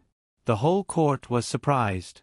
Although they had already received the news last night, when it really came from the throne room, it still made Imperial Concubine Han very angry. She was so angry that her chest was about to explode. What assassination? What slander? That person called Long Outyen is clearly a spy placed in the Crown Prince Palace by Shangguan Yen. Is His Majesty old and confused? How can he not even see such a big flaw? Last night, she had sent people to the Crown Prince Palace to understand the whole process of Long Outyen's visit to the Crown Prince Palace. Traps, all traps. Imperial Concubine, you can't talk nonsense. The head eunuch Su Gao stepped forward in fright. Be careful not to let other people hear. Imperial Concubine Han snorted. This is my bedroom, who dares to spread it out? Su Gao dryly smiled. That's true, but it's better to be careful. Su Gao went to the Crown Prince Palace to inquire about Long Outyen. To be honest, the third princess's move was really exquisite. She could predict the emperor's thoughts. He had been in the palace for so many years, but he rarely saw anyone who could predict the emperor's thoughts. Whether the monarch punished or not, it was usually the monarch's own will. Those who took advantage of the situation and took advantage of the opportunity to trip up the victims were actually just the monarch turning a blind eye to it. They were not considered very smart. Su Gao said, Imperial Concubine, I'm afraid there's a master behind the third princess. Imperial Concubine Han thoughtfully said, What you said makes some sense. I watched Shangguan Yen grow up. She's a straightforward person and doesn't have many thoughts. Otherwise, she wouldn't have been schemed against in the past. Su Gao hurriedly said, Isn't that so, Imperial Concubine? If she has such a mind, why wait until now? She would have returned to Shangdu to compete with the second prince for the position of crown prince. Moreover, the eldest grandson's temperament is different from before. It's barely acceptable for one person to change, but for two people to change at the same time, who would believe that there's no master behind them? Imperial Concubine Han said coldly, We must find the master behind them. I'd like to see who has the guts to go against me. Su Gao smiled proudly. Imperial Concubine, don't worry, our people have already been sent to the State Preceptor Palace. Imperial Concubine Han smiled. Oh? So fast? There won't be any flaws, right? Su Gao smiled and said, They're all personally selected by Zhang Dequan. They're all his confidants. Even if they investigate their 18 generations of ancestors, it has nothing to do with us. Imperial Concubine Han smiled coldly. It's not easy to place confidants around Zhang Dequan. I've buried so many chess pieces for so many years. I originally planned to use them in more important places. But who told Shangguan Yen and her son to be so annoying? I'll borrow Eunuch Zhang's hand to eradicate these two eyesores for me. Su Gao flattered. Imperial Concubine is wise. Imperial Concubine Han had already begun to imagine the fruits of victory. After the matter is done, who should I frame? I think Imperial Concubine Wang Xian is good, and Imperial Concubine Dong Chen is also not bad. As she said this, she burst out laughing. On the other side, Zhang Dequan took 4 palace maids to the State Preceptor Palace. Gu Jiao went to the library pavilion, leaving only Xiao Hang in Shangguan Yan's room. Zhang Dequan respectfully bowed to Xiao Hang, who was sitting in his seat. Your Highness Zhang's son, the few palace maids outside are selected by this slave. They're nimble, diligent, and clever. Let them serve the third princess and your Highness Zhang's son first. Your Highness Zhang's son, please rest assured that their background is very clean. I know. Xiao Heng said. Zhang Dequan smiled. If there's nothing else, this slave will return to the palace first. Xiao Heng nodded. After Zhang Dequan left, Xiao Heng opened the curtain and looked at Shangguan Yen, who was sitting cross-legged on the bed holding half of a watermelon and eating it with a spoon. Can Zhang Dequan be trusted? Shangguan Yen ate a spoonful of watermelon ball. Oh, he's not bad. Xiao Heng said, So those people outside can stay? Shangguan Yen thought for a moment. Keep them first. Zhang Dequan is the only person in the palace who won't harm me. Ling Bo Academy. A carriage stopped in the alley diagonally across from it. This alley was originally for the students of the academy to park their carriages. Because this carriage came first, it occupied the first position. Arriving here, the coachman's task was completed. The old chancellor gave him the fare. The coachman took his reward and left with satisfaction. The old chancellor and Empress Dowager Zhuang sat in the carriage and waited. "Are you sure we should wait here?" Empress Dowager Zhuang asked. The old chancellor said, "Jing Kong is attending classes at Lingbo Academy. When he finishes school, Aheng will definitely come to pick him up.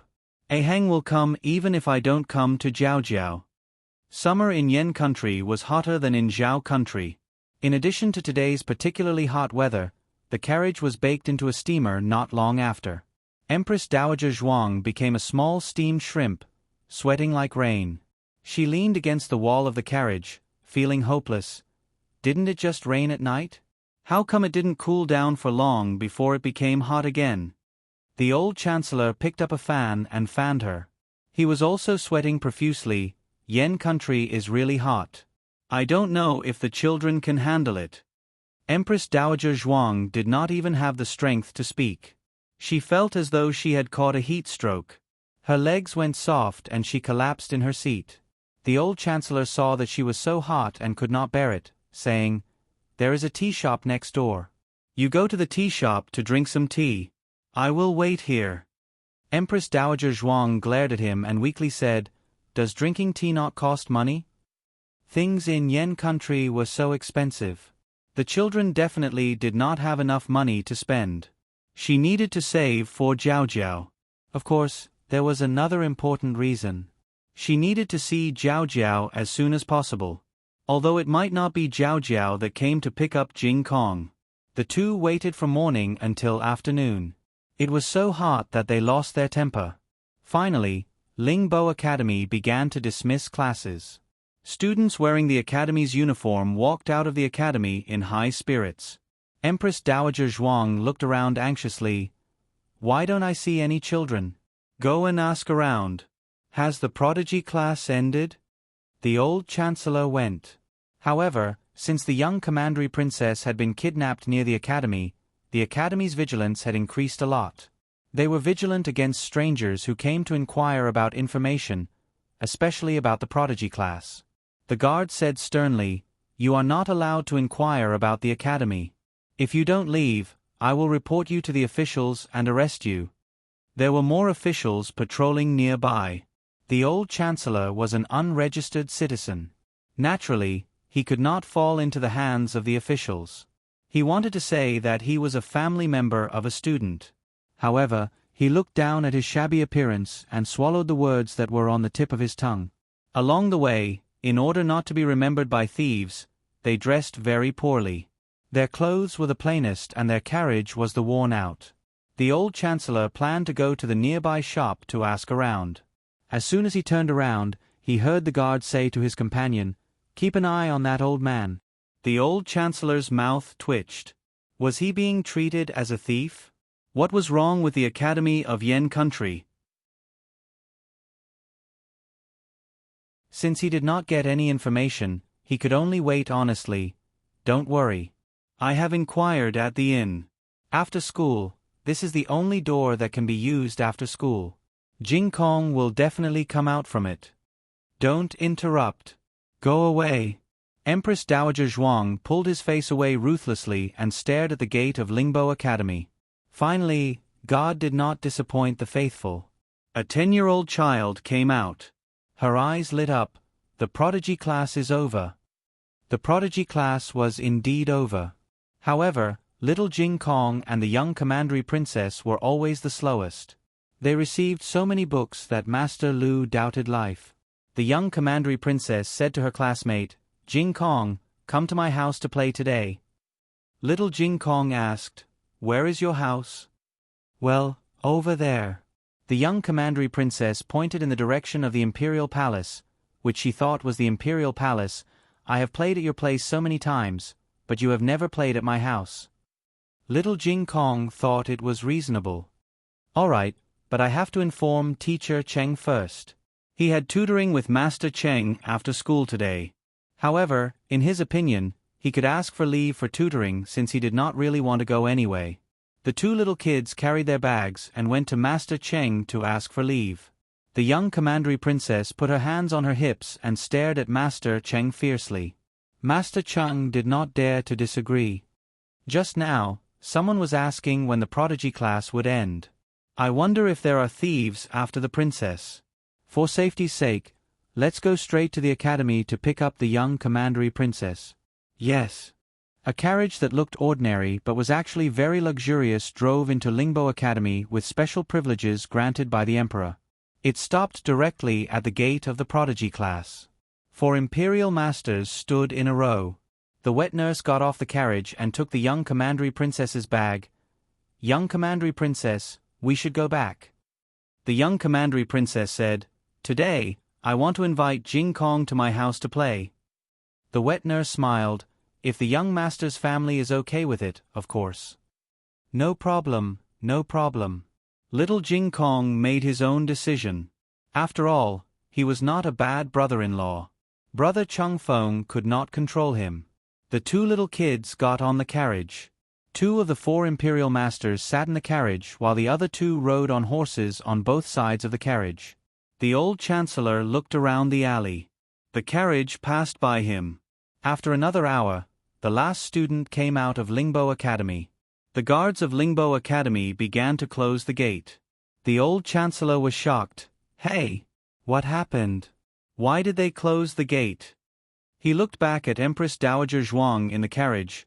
Did Jing Kong just come out? Did you see them? No, Empress Dowager Zhuang said.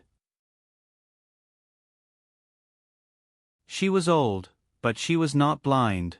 She was very sure that she did not miss anything. The old chancellor said suspiciously, Could it be? Jing Kong did not go to school today? Could it be that something happened to them because they did not come to Lingbo Academy? Empress Dowager Zhuang said coldly, Shut up. The old chancellor shut his mouth resentfully. Dark clouds started to roll in the hot and humid sky. It looked like it was going to rain. The old chancellor said, Why don't we find an inn to stay first and come back tomorrow? Empress Dowager Zhuang said, The gate is not closed. There is still a gap. Let's wait for a while. The aroma of meat fried with garlic floated from the restaurant next door. The old chancellor was hungry. Only then did he remember that they had been waiting for someone and had not eaten anything for a whole day. He was hungry. Since Zhuang Jins was so greedy, she must be hungry too. I will go and buy something to eat. As he spoke, he touched his shriveled money bag and coughed lightly. He said to Empress Dowager Zhuang, I have used up my travel expenses. He had spent all his money along the way. Empress Dowager Zhuang held the bag in her arms vigilantly. For Jiao Jiao. Not a single coin could be spent. The old chancellor had no choice but to search his pockets. Finally, he found 2 knife coins that had fallen into the broken compartment of his sleeve. He was lucky. Usually, 2 knife coins could only buy 1 steamed bun. Today, it was going to rain. The boss was in a hurry to close the stall and gave the last 2 steamed buns to the old chancellor. The old chancellor gave the bigger one to Empress Dowager Zhuang. The heavy rain in Shang capital came without warning. The sky was torn open and the heavy rain couldn't wait to pour down. Mixed with the whistling wind, the stalls and carriages by the roadside were all overturned. The old chancellor held the remaining half of the steamed bun in his mouth and hurriedly pulled the window tight. The curtain of the carriage was also put down. However, the weather was too bad. The curtain of the carriage was blown apart and the heavy rain poured into the carriage mercilessly. The old chancellor hurriedly stood up and planned to use his thin and weak body to block the wind and rain. His hands gripped the door frame tightly, but who would have expected that the roof of the carriage would be blown away in the next second? The old chancellor couldn't open his eyes because of the rain. He went to grab the umbrella and wanted to open it to block the rain for Empress Dowager Zhuang, who knew that before the umbrella could be opened, he was blown to the ground first. This can't go on. We have to find a place to take shelter from the rain. He wiped the rain on his face and tried hard to open his eyes. He stretched out his hand towards Empress Dowager Zhuang. "Come down quickly. I will catch you." It was very dangerous for two elderly people to be exposed to such extremely bad weather. If they were slightly careless, they might fall and never get up again. Empress Dowager Zhuang's eyes had long been unable to open, so she naturally couldn't see the hand that he stretched out. She hugged the bundle in her bosom with one hand and grabbed the wall of the carriage with the other hand, moving down with difficulty step by step. She slipped and the all-powerful Empress Dowager of Zhao country sat in a puddle in a sorry state. The old chancellor asked loudly, "Are you all right?" Empress Dowager Zhuang protected the bundle in her bosom. "I'm fine." She tried to stand up but fell back a few times. The old chancellor spent a lot of effort to finally walk close to her. The old chancellor stretched out his hand to grab her arm. He had just pulled Empress Dowager Zhuang up, and before they could stand firm, the two of them fell to the ground with a plop. At this moment, a beggar in his early 20s suddenly rushed over from behind the two of them. He snatched the bundle in Empress Dowager Zhuang's hands and ran away. Travel expenses. Empress Dowager Zhuang's gaze turned cold. That was the money she brought for Jiao Jiao.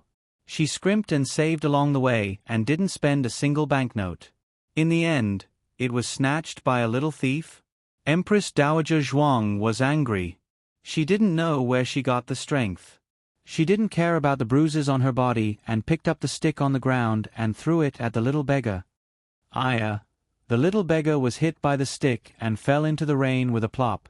Empress Dowager Zhuang walked with the steps of an old lady chasing away her unfilial grandson and came to the young beggar angrily. She picked up the stick on the ground again and beat the beggar. "Who told you to snatch Ai Jiao's things? Who told you to snatch Jiao Jiao's money? Who told you to steal chickens and dogs? Who told you to not do proper things?" The rain was heavy and Empress Dowager Zhuang spoke the language of Zhao country in anger. The beggar didn't understand a word, but the stick on his body was clearly hit. Stop hitting. Stop hitting. I'll give it back to you. I'll give it back to you. You damn woman, how can you be so strong?" The beggar was almost beaten into a pig's head. How could he have expected that a little old lady who fell and couldn't get up would be so ruthless in beating people? She was too heavy-handed. Empress Dowager Zhuang hit him with the stick again and almost killed his thousands of children and grandchildren. The beggar trembled and looked at the stick that fell between his legs. If the stick moved half an inch forward, he would. He looked at the old lady in front of him again and saw that the other party's eyes revealed a strong murderous aura. He felt fear from the bottom of his heart. He didn't even dare to play tricks and threw the bag in his hand at the old lady. Taking advantage of the time when the old lady went to catch the bag, he rolled and crawled away. The bundle was blown apart, and the silver ingots inside fell to the ground with a crash. The banknotes were blown out by the strong wind, and floated all over the alley. Empress Dowager Zhuang squatted down to pick up the banknotes. The old chancellor just sprained his ankle and limped over after a long time. He looked at Empress Dowager Zhuang, who was squatting on the ground to pick up the silver and banknotes. He suddenly had mixed feelings. She was the legitimate daughter of the Zhuang family. She was born honorable and became the empress when she entered the palace. When the late emperor passed away, she became the regent Empress Dowager. She had been standing on top of the clouds all her life and had never stooped down to pick up things from the ground. Not to mention a mere stack of banknotes, even if a valuable antique fell on the ground, she would never take a second look at it. But now He opened his mouth. "Zhuang Jin's." Empress Dowager Zhuang picked up a banknote that floated into the sewage pit and wiped it on her sleeve. When she just came to the countryside, her family wasn't rich. Jiao Jiao had to go to the mountains to dig wild vegetables and pick mountain products to sell in the market every day before dawn. In order to save 2 copper coins for the carriage, she carried the heavy mountain products and walked more than 10 miles. At that time, she was only 14. She couldn't even bear to eat a bowl of hot soup noodles outside and only gnawed on a hard cold steamed bun in the market in the winter. But she didn't lack the silver for Liolong's school fees. She didn't lack the meat and vegetables that the family ate. She didn't eat them herself and left them for Lulang, Xiaoshun, and me. Later, when the little monk came, she spared no effort to buy things for the little monk. She only bought a pair of cloth shoes for herself, and it was with Lulang. The old chancellor was shocked. Empress Dowager Zhuang lowered her eyes and said, "If the silver is not enough, she will always be short for herself. I don't want Jiao Jiao to suffer. I don't want her to suffer at all." The old chancellor's eyes were slightly red. It was unknown whether it was for Gu Jiao or Zhuang Jin's. He squatted down. "I will pick it up with you." Both of them squatted on the ground and silently picked up the rain-soaked banknotes. Empress Dowager Zhuang picked up the banknotes and suddenly felt that someone was coming.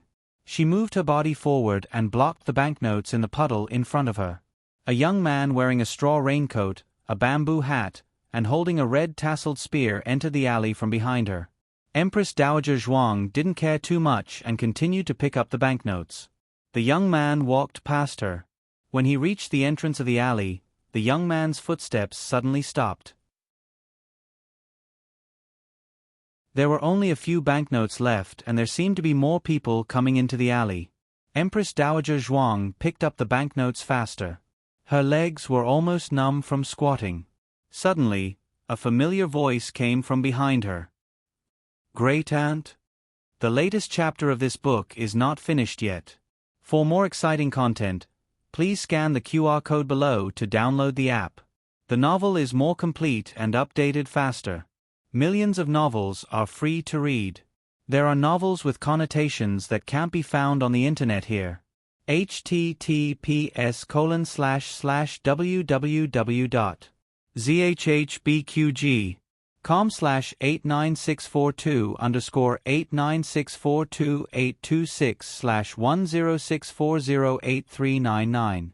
HTML Genius remembered the website address in 1 second. www.zhbqg.com Bikuj mobile reading website. zhbqg.com. You're tuning in to the Narrate and Escape YouTube channel. Don't forget to subscribe and join us on this journey to catch the most captivating stories.